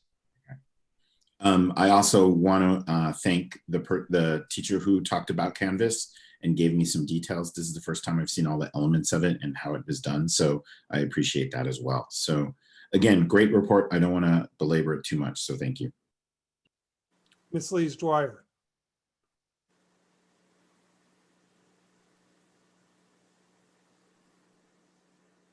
Instead of the unmute. Okay, talk about screen time. I'm hitting the little microphone and wondering why it's not unmuting. I agree totally with everything Greg said. And I share Ms. Young's concern about screen time and how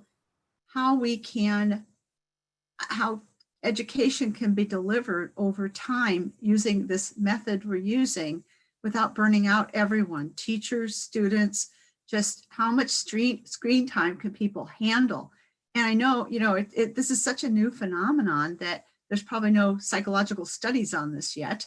Although there'll probably be a lot of dissertations written on the situation that we're in right now. This would be a good subject. But we have to really, I think, listen to the students and watch the students, listen to the teachers, see what we can do to deliver education in a way that doesn't exhaust everyone. And the screen time and then all the homework. I mean, we had a homework, we put together a homework policy. Well, that's kind of obsolete right now. But I think the teachers probably, between the teachers and the students, we should get good feedback on what next steps should look like. And I think that's really important, that we listen as they look at where they are and kind of tell us what they're experiencing. And I really appreciate hearing from all of them on what they're experiencing. The other thing that really kind of captured my attention during this presentation was the missing students, the students that aren't participating, the ones that we're still struggling to reach. And that's a huge effort to get them in. But the more people we can throw at that, the better. And if we have any employees whose jobs are not being done at this time, I saw on the personnel list that, you know, a lot of the bus drivers and employees who are not doing their normal jobs have taken on new jobs. And that is wonderful because they're trying new things. And I think that's great. And they're continuing to work and support the district. And so, you know, I'm hoping maybe we can find a few others that are out there that maybe aren't as engaged that could help us find students that are missing and get them engaged and get them back in and encourage them and find out why they're not here. Because I think that's the most important thing. What can we do to bring them in and to encourage them to participate? I appreciate everything technology is doing. What a huge challenge. I mean, you know, just amazing. So kudos to all of the people that are trying to keep everything running and supporting it. So you know, at this point, that's really all I have to say. Thanks for listening. Mr. Hanley. Yes. Yeah, I don't know the solution for screen time. I would say I'm spending 7, you know, I'd be surprised if I have many days that I'm under 7 hours of screen time. I'm probably 7 to 10 hours of screen time most days. And I don't know how I would function if I wasn't doing 7 to 10 hours of screen time, given there's no alternative. I can't go to somebody's office these days. I can't meet them, you know, I can't meet them in a restaurant. I can't meet them in a coffee shop. You know, there's no other alternative. Yeah, I'm sympathetic and I feel many of the same things that everybody else is describing. But I don't have a good solution for it either. And I don't know how to do the work without being on a screen these days. So, you know, I'm open to solutions, but I don't have one. I thought it was a very good presentation also. So I appreciate all of the information that was provided this evening. I would go back to the attendance portion of it. And although there's a lot of positives in there, you know, I think we really, and we're going to talk about this in the goals section that's coming up, but I think, you know, even though we may not be that far off in what we traditionally experience, I think the fact that people aren't plugging in, I mean, if you look at even the district-wide 7.6% missing, you go 7.6% of 9,000 and you're like 684 students. And 684 students is a lot of students. So, you know, I think in the environment that we're in right now, we've got to really make a special focus on how we re-engage students that's maybe even more intense than what we would do in a traditional environment. Because in a traditional environment, you know, I think there's more opportunities maybe to re-engage them. And in this environment, it may be even harder if we don't come up with a really focused effort in doing that. So I think, you know, and particularly the subgroups that are that have very high percentages of missing students and non-engaged students. I think it's time for us to really take a look at and focus some efforts there, because that's concerning.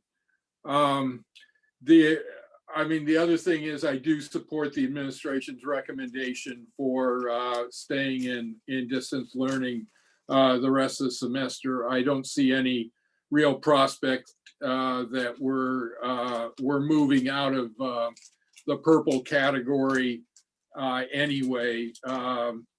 Listening to our county executive, Mike Callaghy, I don't think he sees any real chance that we're moving in that direction anytime soon, which would allow us to reopen high schools to in-person learning.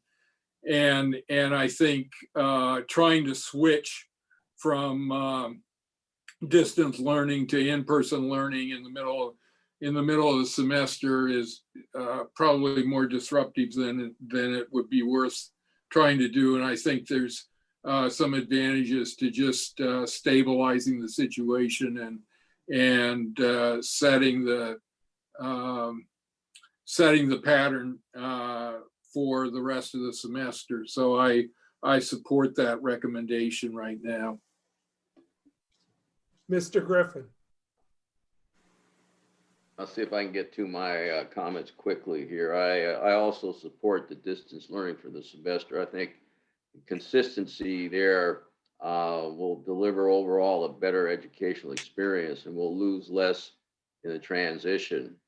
Couple of things. I feel like we just sprinted through the district. It was a very good comprehensive presentation, but it was a lot to digest, and it's getting kind of late.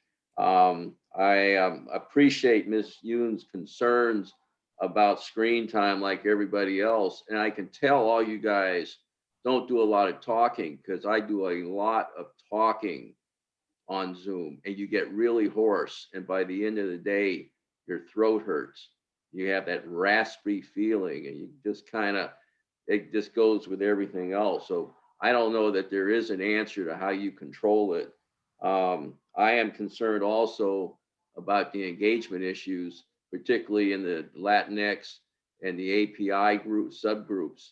And we got to do whatever we're doing. We got to do some more. We got to redouble our efforts there to either through community connections, outreach somehow to get better engagement.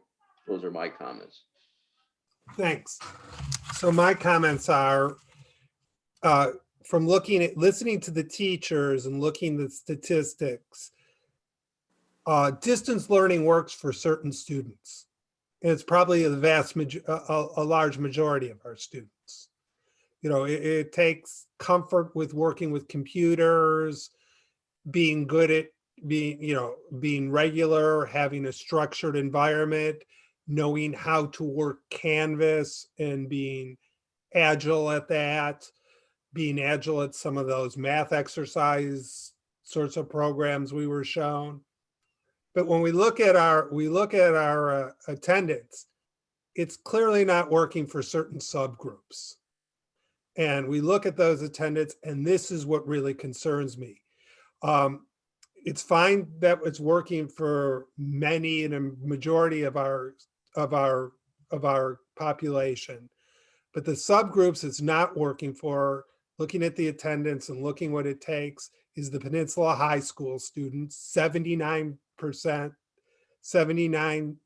of our students didn't make the cut, whatever the number was. That is a grave concern for me. We also had high numbers with our ELD students, our Pacific Islander students, and to a somewhat lesser degree, our Latinx students. What I would like to see in 2 weeks is a focused presentation on those 4 groups, Peninsula High School, and then the ELD, Pacific Islander, and Latinx students. What we're doing to reach those students, those significant percentage of those subgroups, or those, whatever you want to call them, subgroups in school, where distance learning doesn't appear to be working.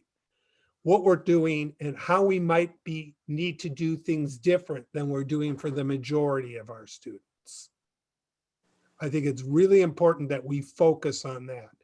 And I really appreciate, all the efforts of our teachers and, and how things are working really well for a lot of students. But there is clearly some, as many of you acknowledge, some percentage of our students, and it's especially in those harder to teach, harder to reach subgroups, that distance learning isn't working as effectively. And so I would like to focus the presentation in 2 weeks on that. I guess you've talked about coming back in October to deal with the schedule and Zoom fatigue. And my just quick thoughts on that are that's appropriate.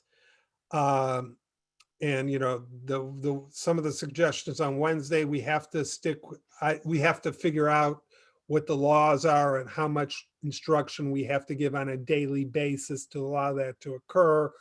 So, going to a whole asynchronous day might not be legal, but we need to look into that. Okay, and there are ways of, just shortening the day, because we're giving more hours on a Monday, Tuesday, Thursday, Friday than we have to. So maybe we just we spread our periods over more days and just have less days of, less days of instruction, period one, instead of being on 3 days for whatever, hour and a quarter, and then whatever it is on Wednesday, we just do 2 days with an hour and a half or an hour and 40 minutes. And that might be one way to deal with it. But I'll let you guys think about that, and I think it needs to be addressed, because Zoom fatigue, if it becomes greater, I think it could lead to greater attendance problems, or whatever you called it. In instructional people coming into our class. And then finally, regarding, what we should do going forward, committing to distance learning. For those who it's working for, I'm fine with allowing distance learning to go through the end of the year. But it's clear it's not working for everyone.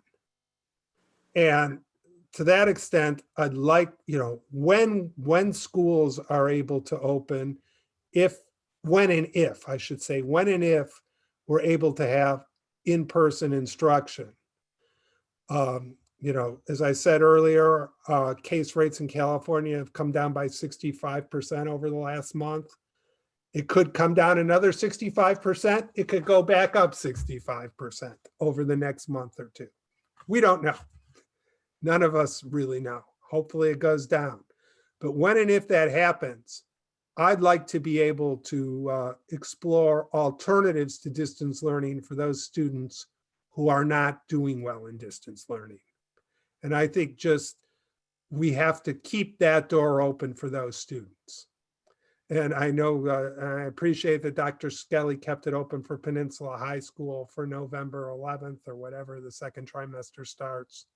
It's important to keep it open, because if the case rate allows in November, and we have no idea what it's going to be in November or even in October to allow November, none of us really know. And we're not succeeding with certain students still in October, and we can open classes for them. And these are our students of need. We need to open classes for them. That's all I'll say.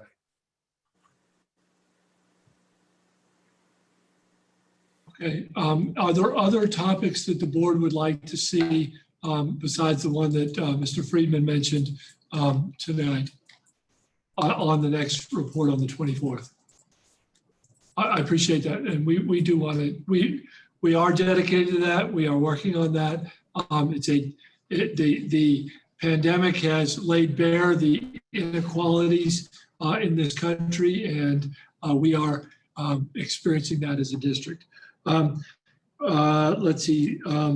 We, in terms of the screen fatigue, I appreciate it. I think all of you had important comments to make on that. We will continue to be articulate with, or try to be more articulate with our staff regarding expectations for the instructional schedule.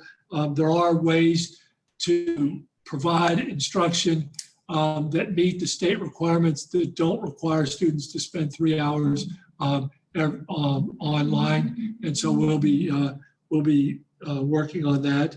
I too want to thank the tech folks. Boy, talk about a bunch that's generally unseen and now are doing just such important work. It's really inspiring, and they're just, besides doing great work, they're a wonderful group of people. So we're lucky to have them. I think maybe we'll go to the next item if that's okay. Okay, you have all the, so no one else everyone's happy to go to the next item? It's only Yes. 9:30. 2.5 hours in. Let's go to the next item. Just for those watching, it's more than 2.5 hours, and we started at 5:15 and closed. Well, yeah, we're 2.5 hours into the public session. Exactly. Dr. Skelly, annual L2 annual goal, district goals update. So the reason we have long board members is so you can empathize with our students. Not really. It just takes a lot of work to do things here. I'm going to go through this quickly. Some of my comments with folks have been, coming up with goals in a pandemic is really tough. But I do think that what you'll see here is that this is not going to be a lost year, that we are going to make some progress on the work that we're doing. We have received some feedback from you, and we will incorporate those in. We know that there's a need to simplify, consolidate, and potentially reduce this. Originally, it was 4 pages of goals. It's now under 2. It's a little bit under 2 pages without shrinking the font. We do know that we have some LCAP goals that are enduring work, even in a pandemic, and even when they're not asking for LCAP goals around access to honors and AP classes, dropout rates, success in terms of grades, making progress through graduation. We're not going to spend a lot of time on those because, frankly, some of those are eliminated during this time. The next slide is something that the board has seen. This is typical with what we describe in terms of our annual goals. So I'll go to skip 2 more slides forward. The overarching goal here, next slide, is we have to just continue to provide a safe environment for students and deliver a distinctive education for each and every student during this pandemic. And each and every means exactly what it says, every student and each student. So we're dedicated to that. We are, if you look at our next goal, the language here for the goal is the same. Some of the activities here are different. I'd just like to highlight goal number 2, which is around social studies. Ms. Kempke and I were in a meeting today with the social studies department, and this is work that they've been engaged in, but reporting back to the board at this time feels like important work for us to do. We want to continue our MTSS work, which is captured in part in number 4. And then item number 5 is also something that we just have to continue to provide the kinds of materials that we need. And we have some ideas on that going forward. On goal 2, this is our equity work. The comment was made earlier that the board hasn't perhaps not been inactive in this. I see things different. I know that this is a high priority for you. We are anxious to continue this work. It's important to the board. It's important to each and every member of our community. And this is work that we will do. I want to particularly call attention to goal 4. This is something that was cut short on the pandemic. And I think that that there was some view at the board level that we didn't do this work as well as they would like. we want to do this, and we're looking at perhaps having a group within the equity task force that would be made up of teachers or other folks who perhaps can bring some more creative thinking to reimagining school, and look for volunteers in that group. And you're seeing some percolating up of interest in this, in doing things on this, and perhaps there'll be some wisdom here. The mental health of students is going to be a challenge this year. We can anticipate that all of our mental health is going to be, it's not going to be as happy a year or healthy a year mentally as other years may be. That comes with grief, and that comes with tragedy, and we're all experiencing that. But we need to try to do as much as we can to address these areas, and really watch. And disengagement is often a sign of mental health, and so that can be a canary in the coal mine for us as we do this work. If you go to goal 3, I think I've touched on that. If we go to goal 4 now, this is the professional learning activities. Our teachers have been hungry for this.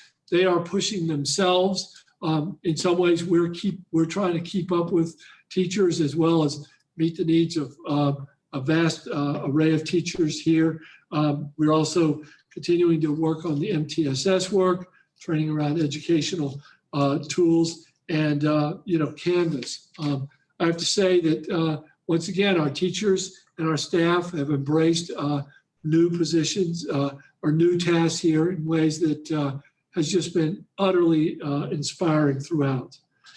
Goal 5 attempts to talk a little bit about how we get out of this pandemic and back to something that learns from the experiences that we've had, as well as responds to the environment that we're in here.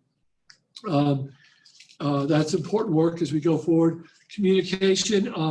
This goal 6, transcends all the work we do here. I have to say that the communication work has become more intense this year, and yet we've been able to do some things that have engaged our community in ways that we didn't do before the pandemic. The meetings, the town halls, community conversations on virtual platforms have afforded people a chance to access the work of the district and know more about what's going on in ways that just we did not take advantage of before the pandemic. So we're looking at thought exchange, which is a possibility of really, we had a conversation today with the leadership of the Black Parents Association, and we think we can engage our African-American families and students through thought exchange and through other ways that are really important. Goal 3, I think, is indicative of some of the work that we're doing here around the voices of community members, and that's possible in this environment in ways that weren't before. And we are providing much more simultaneous translation at our meetings. Goal 7 is fiscal stewardship. These are incredibly economically uncertain times here. We are interested in increasing our reserve because that's what a smart thing to do when things are more uncertain. We have some exciting work around the Crestmore High School. And then it was mentioned earlier, but we have resources in terms of human resources. And in the personnel report tonight, as mentioned by Trustee Dwyer, we are moving people into areas where they're using their previously unrecognized talents in ways that are inspiring and are really helping student learning. So that's a success, and we want to do more of that because we have some people whose tasks have been reduced during the pandemic and others that have grown. So that's important. Goal 8 around Peninsula High School, I think speaks for itself. Goal 9 is around Measure L. The pandemic will end. We will need facilities worthy of the promise and talents of our students. We have the resources to do that, and we look forward to engaging in that. You'll see the timeline next. This is typical of what we do every year in terms of those goals.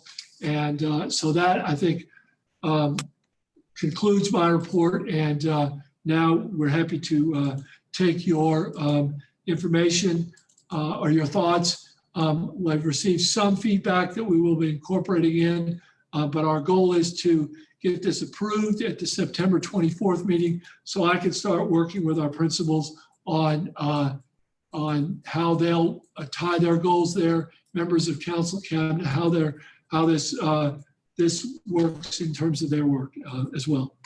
So we're eager to hear your comments. Could you questions. turn off the screen? Turn off the share, please. Turn off the share, please. Who's still here? Is Miss Yoon still here? No, right, she's gone. She had homework. She had 10 hours of Zoom already. Mr. Land. I've had 10 hours of Zoom too, but no, I respect her. I do like the goals. I'll make it simple. I think the discussion that Mark and Peter brought up earlier about the attendance that we're seeing on the virtual is going to be critical to one of the goal on equity, and trying to solve that is going to be both resource oriented and unique in a solution. And I think that that's going to be critical, because if we don't solve that problem, it's just going to get worse. And so I think that's important, and that's ties also to the academic goals and the academic goal of goal 1. All the other goals I think are right, spot on. I think I like them. I think they're great. I think it's getting late for me already, and putting them on paper sometimes I don't want to lose the energy involved in these goals. I want them to be dynamic, and I want them to be very action oriented versus just written down. And I think that's a problem of many districts is it looks good on paper, but then what does it actually look like in implementation? And I think when we talk about our families and the communication piece, I think you hit it, Dr. Scully, I think you hit it right on, that our communication has improved, and we've had other ways and other means to do it, but we're noticing the problems and working on interpretations and making sure that we have it in Spanish and that we have it in other languages, that we're outreaching more. I think all of those are the most critical components of the goals that you put in. So that's my comments. Ms. Lees Dwyer.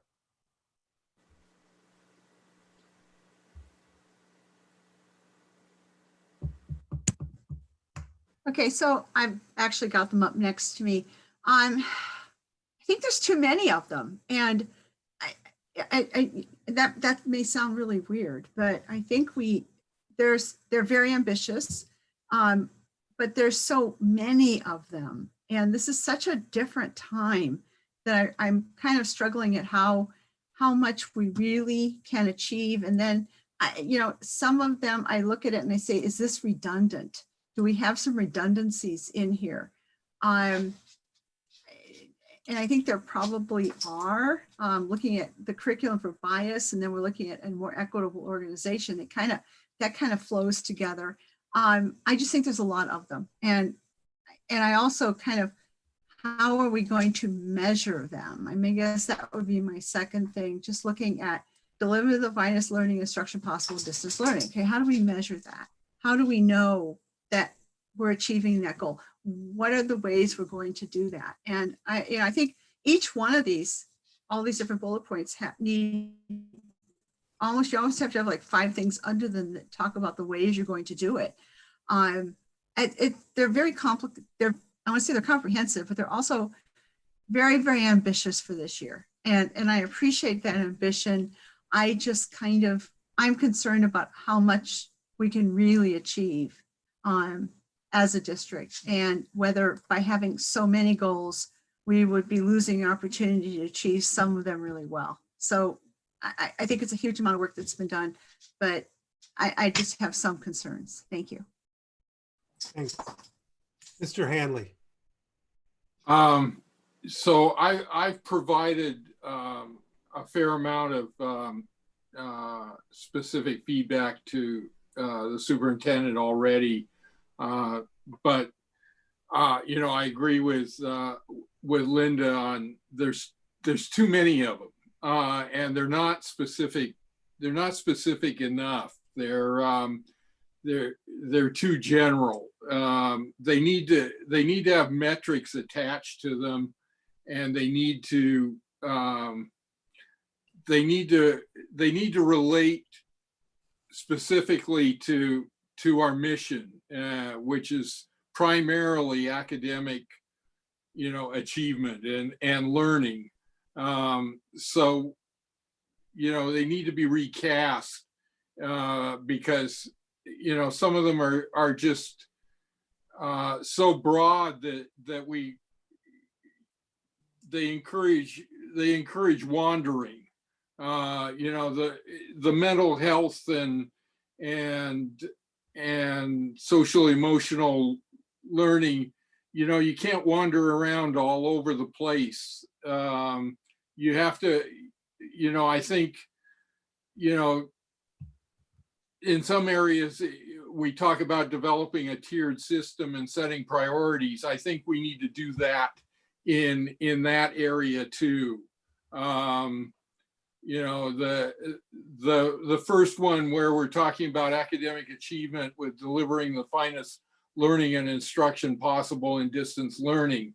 Well, that's kind of an apple pie thing. We certainly wouldn't want to do less than that, you know, but I think we need to try to define that as, you know, something along continuously evaluate effectiveness of distance learning instruction in achieving academic objectives, something more along that line that forces us to develop metrics as to how do we know whether we're achieving a really fine learning and instruction system. It's got to be, you know, it's got to be related to metrics and really brought down to earth as to how do we know that we're achieving what we're trying to aim at. So I've provided a lot of feedback. I won't go through it all. It's 9:41, but you know, I'm glad to share it with anyone who wants to see what I've shared with the superintendent. But that's my overall thing. I think we can condense a lot of these goals down to a couple of sentences rather than these long narratives. And I think we can eliminate a couple of them. And I think we need to really make them metric oriented so that we know more about how to measure them. Okay, Mr. Hanley. No, that was Mr. Griffin. Well, fatigue has set in there, I guess. I'm talking about too much screen time. I will be quick as I can. I too think there are a lot of goals. I mean, they're all laudable, but there are just a lot of them. And I mean, and they're not little tiny goals. I also think there's redundancy there in terms of the goals. They could be compressed. And, you know, anytime, you know, and I really was not in favor if we could get by without forming an equity design team, because that adds, I'm not sure that's really going to help the process. If we've got a way to address those equity issues without forming another committee or put something else out there, I'd sure like to try it. Now I have some other comments, but given the lateness of the hour, those are my key comments. Okay, so my comments are really really similar to the others. There are a lot, and they are somewhat redundant. In fact, they're more redundant than there are a lot when you really look at it. And at first I'm okay with so many goals and that there's somewhat redundancy. It doesn't bother me because when you really just read through it, there's just 4 basic goals. Goal 1, goal 3, goal 4, and goal 5 all relate to do a good job teaching this year and do the best job possible. You know, we're going to concentrate on certain area, certain academic areas like we always do, but 1, 3, 4, 5, do a good job teaching, help the teachers teach well, and so forth. Goals 7 and 9 are basically manage our resources, manage our facilities. We always have something like that. They could probably be combined. Goal 6 on communication. I think that stands alone for itself.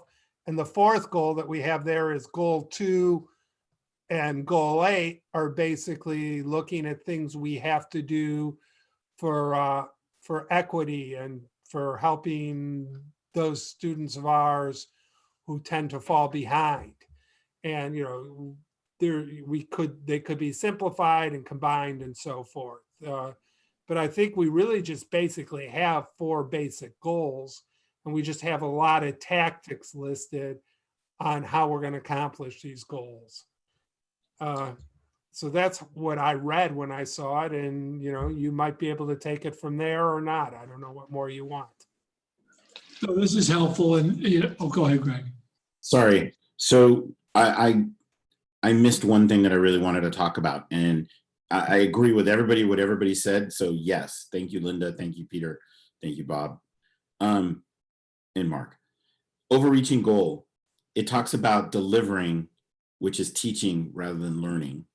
I think our organization needs to focus on learning. So I think we missed that mark right there with the overarching goal. We're talking about teaching when we really should be talking about learning. Okay. All right. So we'll bring this back to you next time. It will not be perfect. It will. I think what you're telling me is that directionally this is okay. It needs some tightening up. It needs some clarity. It needs some more metric driven. But it'll be our intention to give you a better product next time, and we will hope that you will drive toward allowing us to or approve them in some form. If there's something you're violently opposed to that we're doing, or there's some piece that's an obvious omission, such as the one that Mr. Land just pointed out, please let me know in the next couple of days, and then we look forward to bringing this back to you.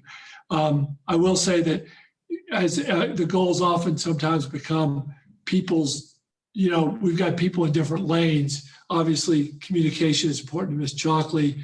You know, the budget is Liz's, you know, those kinds of things. Ms. Dwyer, I think you had your hand up. Yeah. I just wanted to say that it's great to want to do a lot. I mean, you know, we all want to do a lot. And I think you want to do a lot, and that's wonderful. I think we just kind of need to step back and look at more at feasibility and tightening it up so we can do it well. I think that's probably, I appreciate the ambition in the document. That's it. Okay, are we ready to move on? Item L3, public hearing for learning continuity and attendance plan. I don't have one, but that opens the public hearing. Ms. Chalkley, has anyone asked to comment? Okay. No comments. I close such public hearing. Item L4, learning continuity and attendance plan. Dr. Kemke. All right, we do have a presentation to go along with this, and we promise to go quickly because this will come back to you on the 24th for approval. This is the learning continuity and attendance plan. At first, I thought that we didn't have the LCAP, but the actual acronym is the same if you think about it. So they tricked us. So the purpose of us presenting this to you is that we just want to give you a brief outline what's included in the plan, talk about our stakeholder engagement process that we're in right now, and then just talk a bit about the strategies that are in there.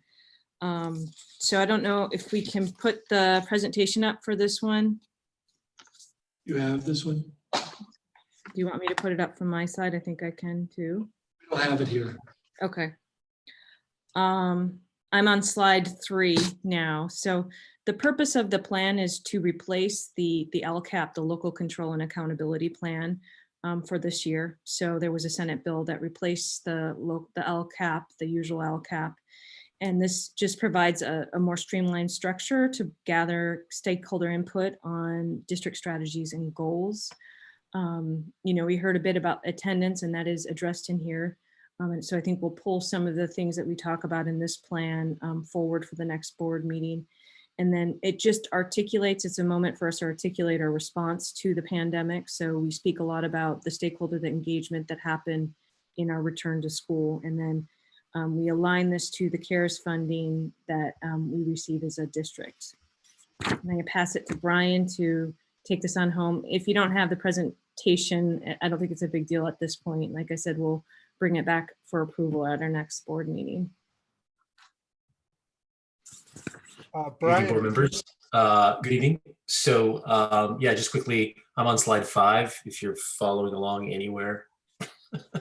And basically we've done a variety of different stakeholder engagements. You have been a big piece of that, as well as a variety of return to school committees, our DLAC, our EL task force, and formal feedback from the parent president group. We have some upcoming engagements with the equity advisory and some other groups to solicit feedback about kind of the plan that we have in place. But in many ways, our current structure is as informed by the public, I think, as anything we've ever done, at least in my time here. And then lastly, kind of the core strategies and practices. And again, this shouldn't be news to you because you've heard all about it for the last few months as we've evolved this plan. But basically, we have a phased implementation of in-person learning. As you know, we have 2 core programmatic options: online synchronous learning and asynchronous independent study. We have a tiered re-engagement plan with the traditional support classes, our support periods. We have an assessment plan to administer various assessments, but specifically in language arts and math. And then lastly, we will have in-person learning pods getting going very soon. And finally, we've had a robust professional learning plan for teachers, some of which you heard about tonight from our teachers earlier. And now we'll take questions. Does anyone want to ask any questions? Yeah, could I clarify? Are we going to have an LCAP in any form that we vote on in December? For December 15th approval? We don't think so. We don't know at this time. No, that had been the plan, but that is not the plan any longer. Mm-hmm. Okay. Any additional questions?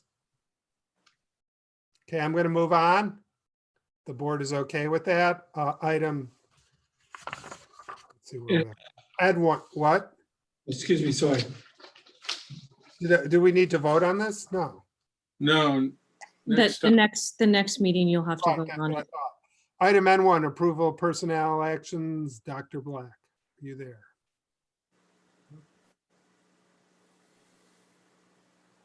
You need to unmute yourself, Kirk, Dr. Black. Sorry. We have personal actions and addendum. Linda did, Ms. Dwyer did mention the bus drivers and the reassignments. Also on the personnel actions addendum, there is the coaches pay for the athletic conditioning that is due to start next week at $35 a practice per coach. Do I hear a motion for approval? I'll move approval. Second. Well, I think Linda seconded by raising her hand. Yeah, but she didn't have her voice. She didn't. Okay, you're probably right in case someone watching this. Motion by Mr. Hanley, second by Mr. Land. Mr. Land, how do you vote? Yes, and I was teasing. Sorry, Linda. I know that, but you're right, I think. Ms. Lees Dwyer, you got to keep your mic on. No one's in there. Turn it on. I can't take your vote without it. There Okay, am I okay now? Yes. Just keep it on. Yes. Okay. I will. Mr. Hanley, Yes. Mr. Griffin, Yes. and I vote yes. Motion carries 5-0. And two, adoption of resolution for teachers assigned outside their authorized certificated field. I couldn't Right, we- open that. What? Oh, really? Yeah, the attachment didn't work on my computer. I just did, and you had it made you have to check which application you wanted to open it with, Okay. and I picked Adobe Reader, and it worked. Oh. It's just we do it every year for I know. this teacher who's a social studies English credentialed and intro to social studies credentialed, but needs a waiver because she's teaching higher level social studies at Burlingame. Move approval. Second.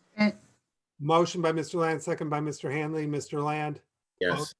Ms. Lee Dwyer? Yes. Mr. Hanley? Yes. Mr. Griffin? Yes. I vote yes, motion carries 5-0. Item N3, approval for waiver submission. This is for one of our new assistant principals and longtime teacher and teacher leader at the district, Dominic Begue. Unfortunately, he took the test for the administrative credential over 5 years ago. It expired. Therefore, we need a waiver, and then he'll take classes now this year.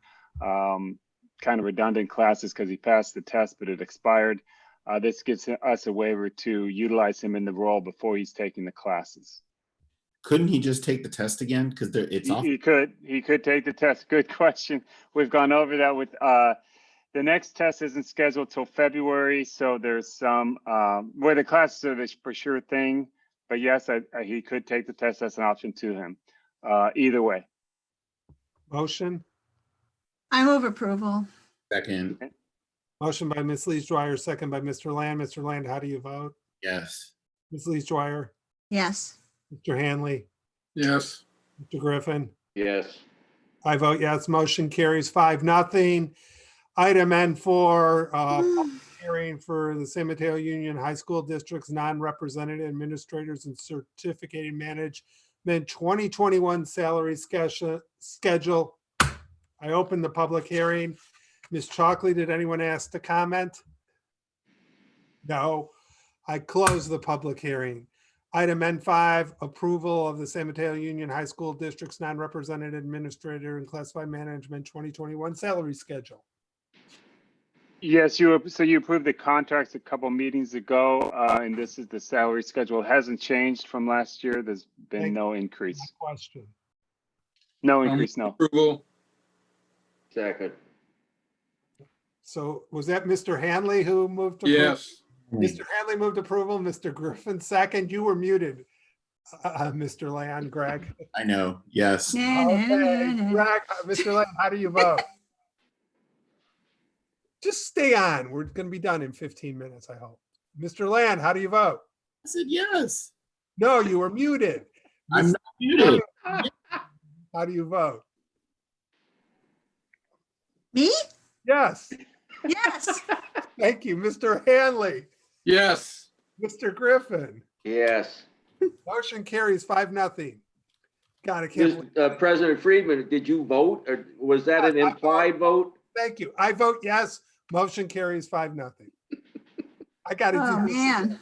Item 01, public hearing for the adoption of resolution for an approval of certification, textbooks, and instruction. I open said public. Sorry. Ms. Chalkley, does anyone wish to comment? No. No. I close said public hearing. Item 02, adoption of resolution for an approval of certification, textbooks, and instructional materials. So moved. Second. Motion by Mr. Land, second by Mr. Griffin. Mr. Land. Vote. I don't know. I'm thinking about it. Yes. Yes. Ms. Lee Dwyer. Yes. Mr. Hanley. Yes. Mr. Griffin. Yes. Mr. Friedman, yes. Motion carries 5-0. Item Q1, 2019-20 unaudited actuals. Ms. McManus here. Okay, there's a little presentation, 6 slides. We'll rip through it really fast. Next. Hey, Liz, it better have a cartoon in it too. Yeah, You know sure what? better. I want a cartoon. Well, then you're not going home. Okay, this is the agenda. Next one. And this is good for your reading glasses.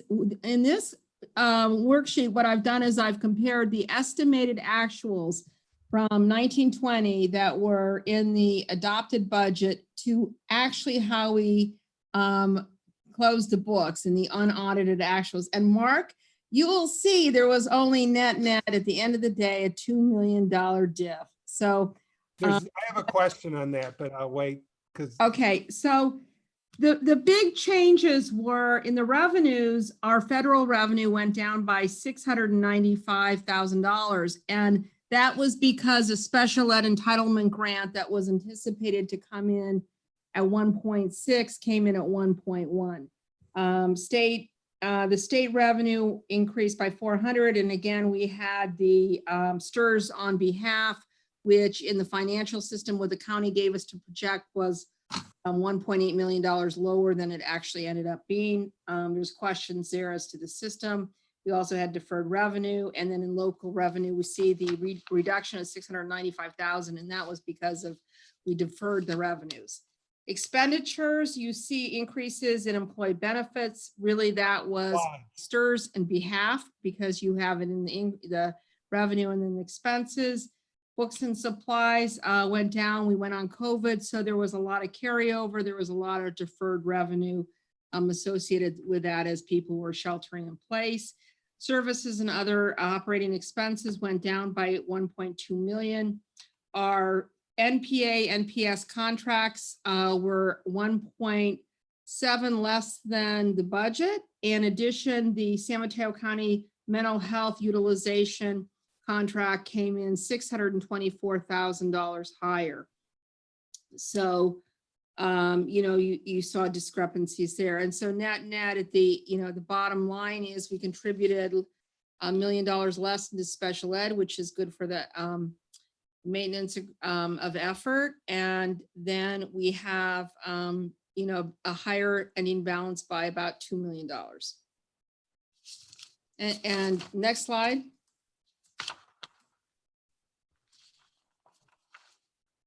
Okay, this slide basically shows what our unrestricted general fund and in basic aid contingency is. As we close the books this year, I take out the carryover, I take out the revolving cash and prepaid expenses. We're at 13.4, which is above the 12%. So I think that's good. And we will continue to look toward that. And then the next couple slides, which we don't need to go into detail, but it basically talks about all the carryover that took place.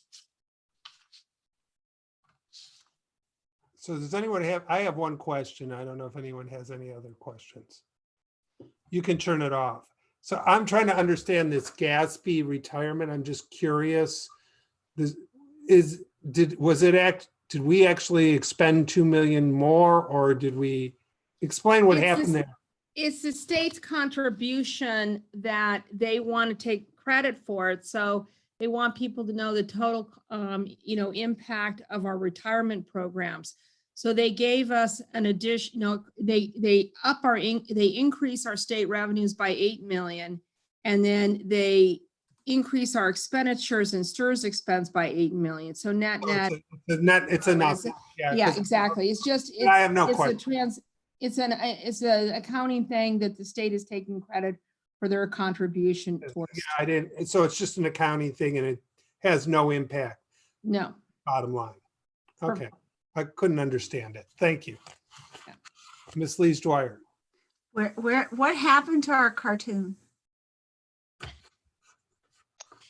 Hey, I looked at when I was going on the agenda tonight and said, the cartoon is we got to go home. And everybody I'll find you one. I'll send you all one this weekend. How's that? I don't need a cartoon. Okay. We have to approve? I have a motion to approve. I make a motion to approve the unaudited actual. Second. Second. By Mr. Land, seconded by Mr. Griffin. Mr. Land, how do you vote? Too slow, Linda. Yes. Ms. Lees Dwyer. Yes. Mr. Hanley. Yes. Mr. Friedman, Mr. Griffin. Yes. Mr. Friedman, yes. Motion carries by a vote of 5-0. Okay, I want to, because this is mine. Item R1, board members, school committees and designation of city representative assignments for 2021. So I will talk here if that's okay. You know, how this works, I actually, before I speak, I actually read the board bylaws. And what it says is the president it's like a judgeship or something in the US thing, in the US. The president makes the assignments, but then the board consents. So I make a nomination and 3 of us have to vote yes. Just No, I'm gonna FYI. I'm gonna filibuster. I'm reading the dictionary. Okay. So everyone on cities got what they wanted. You'll see there, Greg got 2, and that's fine. Hillsborough is not much. On schools, everyone got what they wanted, except Greg did not get design tech and Peter got it. Instead, Greg got the adult school. I figured it was simpler. They're on the same campus. And then finally, committees, as we talked about, everyone got 1, which only leaves 1 person on the property committee. Before we talk about that, there's an open issue on San Bruno 2x2 that I want to talk about before we come back to the property community. So the 2x2 is typically the person assigned to it and the president, which means it's me and me, or Mark and Mark. Okay, so there's 2 options there. We could drop to the vice president, or I would like to suggest for the remainder of the 3 months, since Greg and I, if you guys are okay with this, since Greg and I have been doing it, we continue to do it. That's I think fine. it should go to the, I think it should drop to the vice president because we're making a transition. We're going to be making a transition. And it'd be better to have it now than later. I kind of like Greg and the president going along. Keep it together. You also like that too? And the vice president. That's what I was going to suggest. What? I was going to choose the president and the vice president. Well, that's in effect what I was going to do if it wasn't you, but Okay. for using a different logic, it works the same way. It's not the president and the vice president. Honestly, I don't mind. I think the only thing that and I'll accept everything, including the adult school and I'm fine with that. I think for me, missing out on the next property meeting, I just wanted to go to this one last one before I turned it out. Okay. And also, I do think, listening to what Kevin said, I agree. I think it should be 2 people on the property committee. Yeah, we'll get to that, but this is actually over more than 1 meeting. How are we who's who should join me at the next 2x2? Greg? See, I was gonna take you off the 2x2. Me? Greg and the vice president on the next 2x2. Bob and me? Yeah, because Mark is gonna be gone. So Yeah, but I appointed myself as the city rep to San Bruno. So even not being. In order to keep yourself on it? No, that was the last one open, okay? Okay. Okay. I mean, we're gonna have a transition. We're gonna have a transition one way or the other. Right, well, so one way to do the transition is to do Bob and me, and then when I go, someone else does it.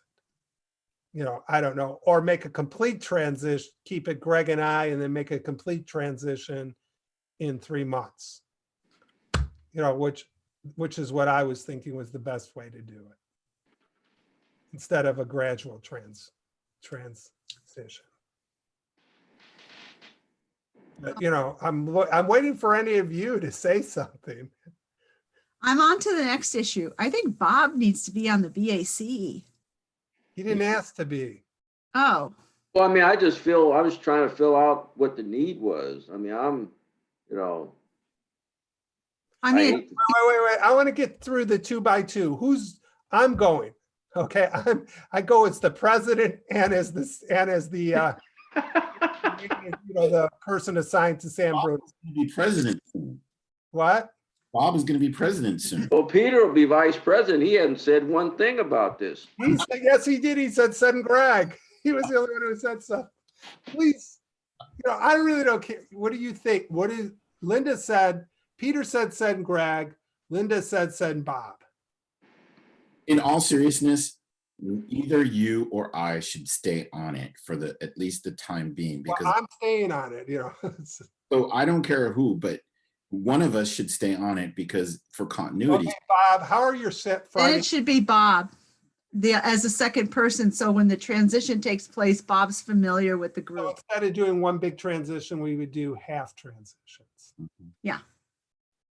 Well, I know the COC has real meetings. No, I'm not. So does San Bruno, and as president, so does everyone else. Trust me. No, I'm saying, they have their regular, they're pretty rigorous. We're fine with the COC. We're not on the. Liz, you're muted. We're not on the COC. We're on the city. Liz, you're muted. Well, Hey, not Bob. online. They don't.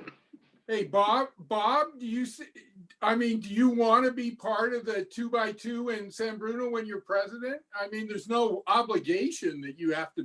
You're first. Yeah, I'm not particularly, I don't need to be. Well, I mean, you have the first call on it when you're president. So. Okay. You can appoint Greg. I mean, Greg could continue to be part of that and somebody else could join him. I mean. You know who's going to join him the way I set this up, and it wasn't by design. Me. No. I'm going to. Whoever wins my seat. I want to be on that one. You didn't tell me that. Come on.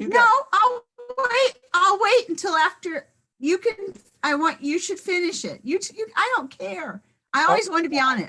Who's the second person for now? Bob, you can sort of pick Greg and you. Greg, because he really wants it. Yeah. Give it to Greg. Okay. Hillsborough away from me. Dr. Skelly's probably suffering through this. I know. He's looking down because he You doesn't. have to wake him up. So we're not changing the 2x2, Dr. Skelly. Okay. So the next part, I got to bring it up here. I didn't print it. Where is it? So the next one are schools. Peter, you asked for Mills and Design Tech. Linda, I gave you Burlingame and Middle College. Greg, you asked for San Mateo. You asked for Design Tech. I gave you Adult School. If you and Peter want to change, I don't care. I got Cappuccino and Peninsula. That was what was left over after Bob asked for Aragon and Hillsdale. And I'm happy to take Peninsula because, as you've seen, I've been very vocal. Anyone unhappy with that, considering it's the big schools you all asked for? I'm fine. I'm fine. So I didn't ask for one, so I'm fine. Yeah, and I gave you Burlingame and Middle College. Whatever you gave me is fine. Yeah, okay, thank you.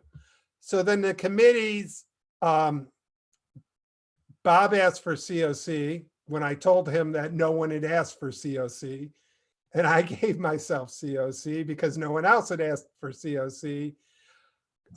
Peter asked for BAC, Linda asked for property, and Greg has always asked for more than one, BAC and or property. And or, I was like, but property was first. See, anyway. Okay, fine. Why don't we do this then? I really don't care because I think we're going to do property as a, mainly at the board level. We'll keep it open, and for the next meeting, we'll assign Greg to go.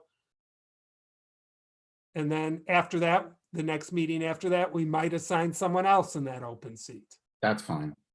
That's cool. Okay. And I'm okay with that. I'm okay with transitioning just a little bit. That's Well, fine. I don't know that we necessarily will transition. It depends if we do interviews. Okay. Which will depend upon, if one bid stands out and we decide, why are we going to do interviews? We have this one bid, you know what I mean? Then we won't do interviews. Mm-hmm. Okay. That we'll decide that in 2 weeks. So I'm cool with that. So I'm gonna, as proposed there, property is still open, but Greg is just appointed property for one meeting like Okay. that. Okay?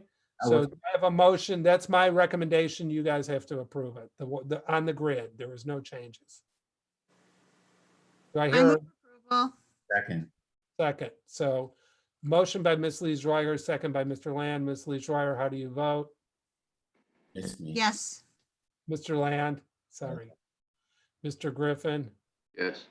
Mr. Hanley. Yes. You know, I'm not sure I should vote, given that, Yes, you do. Vote. even though it's my, because it's sort of Yes. like, I'll vote You can yes. vote. Motion carried 5-0. Doesn't It was really, already four. Four of us Yeah. voted. It didn't really yeah, make. no, as long as 3 of you voted, it was done. Okay, so those are the committees. And we'll go from there. We have new board policy updates. Did anyone, I mean, they were sort of anyone want I to? got a question on policy 6020. They actually referred to the LCAP, the old LCAP, and not the learning continuity attendance plan. Right. Which Oh, is up. sorry. I I think mean, that, so that what- LSEP's just a one-time, one-off thing. So I think the LCAP's the real LCAP LCAP's is gonna supposed to come be there. back. Okay. Yeah. I'm fine. I was fine with it. I just wasn't sure what the reference was given the new acronym. So anyone want to make any changes? Everyone comfortable moving it to a consent next meeting? Yeah. Okay, requested board items. Mr. Griffin, you had something, but Yeah, the mission, to review that mission statement that's posted on the website. so we want to review the mission statement. And I'd like to just put on there, because we sort of said we would, but to remind us, our contract with the San Mateo Police. We need to I mean, yeah, I think we probably should. Okay, yeah, you're just talking about putting it on the list, right? Right. Yeah, no, it should be on there. That's fine. We said we were gonna come back. We to- need to put cyberbullying on there. Yes, we do too. Cyberbullying update or cyberbullying response. Yeah. And I would say Yeah. the contract with the city only needs to be done by the end of December, because that's how long we paused our contract, where cyberbullying should be done much sooner. Yeah. And somewhere in the middle for Bob's thing. Skelly's yawning. Yeah, who did who was appointed San Mateo? They should work on the police thing with whoever else wants to. City? So if there's a San Mateo 2x2, does anyone else want to go there? It would be I'll me. do it. Well, I do. I think Mr. Griffin, I'm gonna let Mr. Griffin do it, okay? He's got the other 2 schools, That's true. okay? And also the police issue is appropriate. It's a good idea. Okay.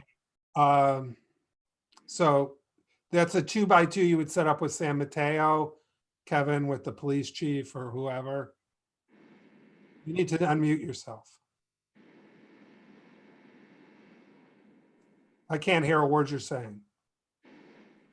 As you know, I met with the police chief already. So yeah, I do think it'd be valuable for us to have a meeting.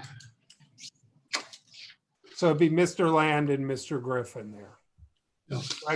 Greg and Bob. Anything else anyone wants to add to the agenda? I appreciate the humor tonight. That was good. I could tell a joke if you guys wanted about a superintendent. Sure, it's only 10:20, but go ahead. One that you always tell.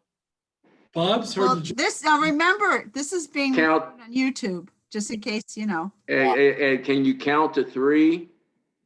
Hardly. No, I won't tell the joke about. We'd be counting to 3 if you told the joke, I think. We're down to 16 people watching, and I can tell you on YouTube. I think we're done recording. All it takes is one. Uh-huh. We were at 150 when the meeting started. So is there anything else anyone wants to add or whatever? Okay. I thank you all for your 5 hours of service tonight. Wow. See you back in 2 weeks. Okay. Yeah. Meeting adjourned. Yep. Night. Good night. All right.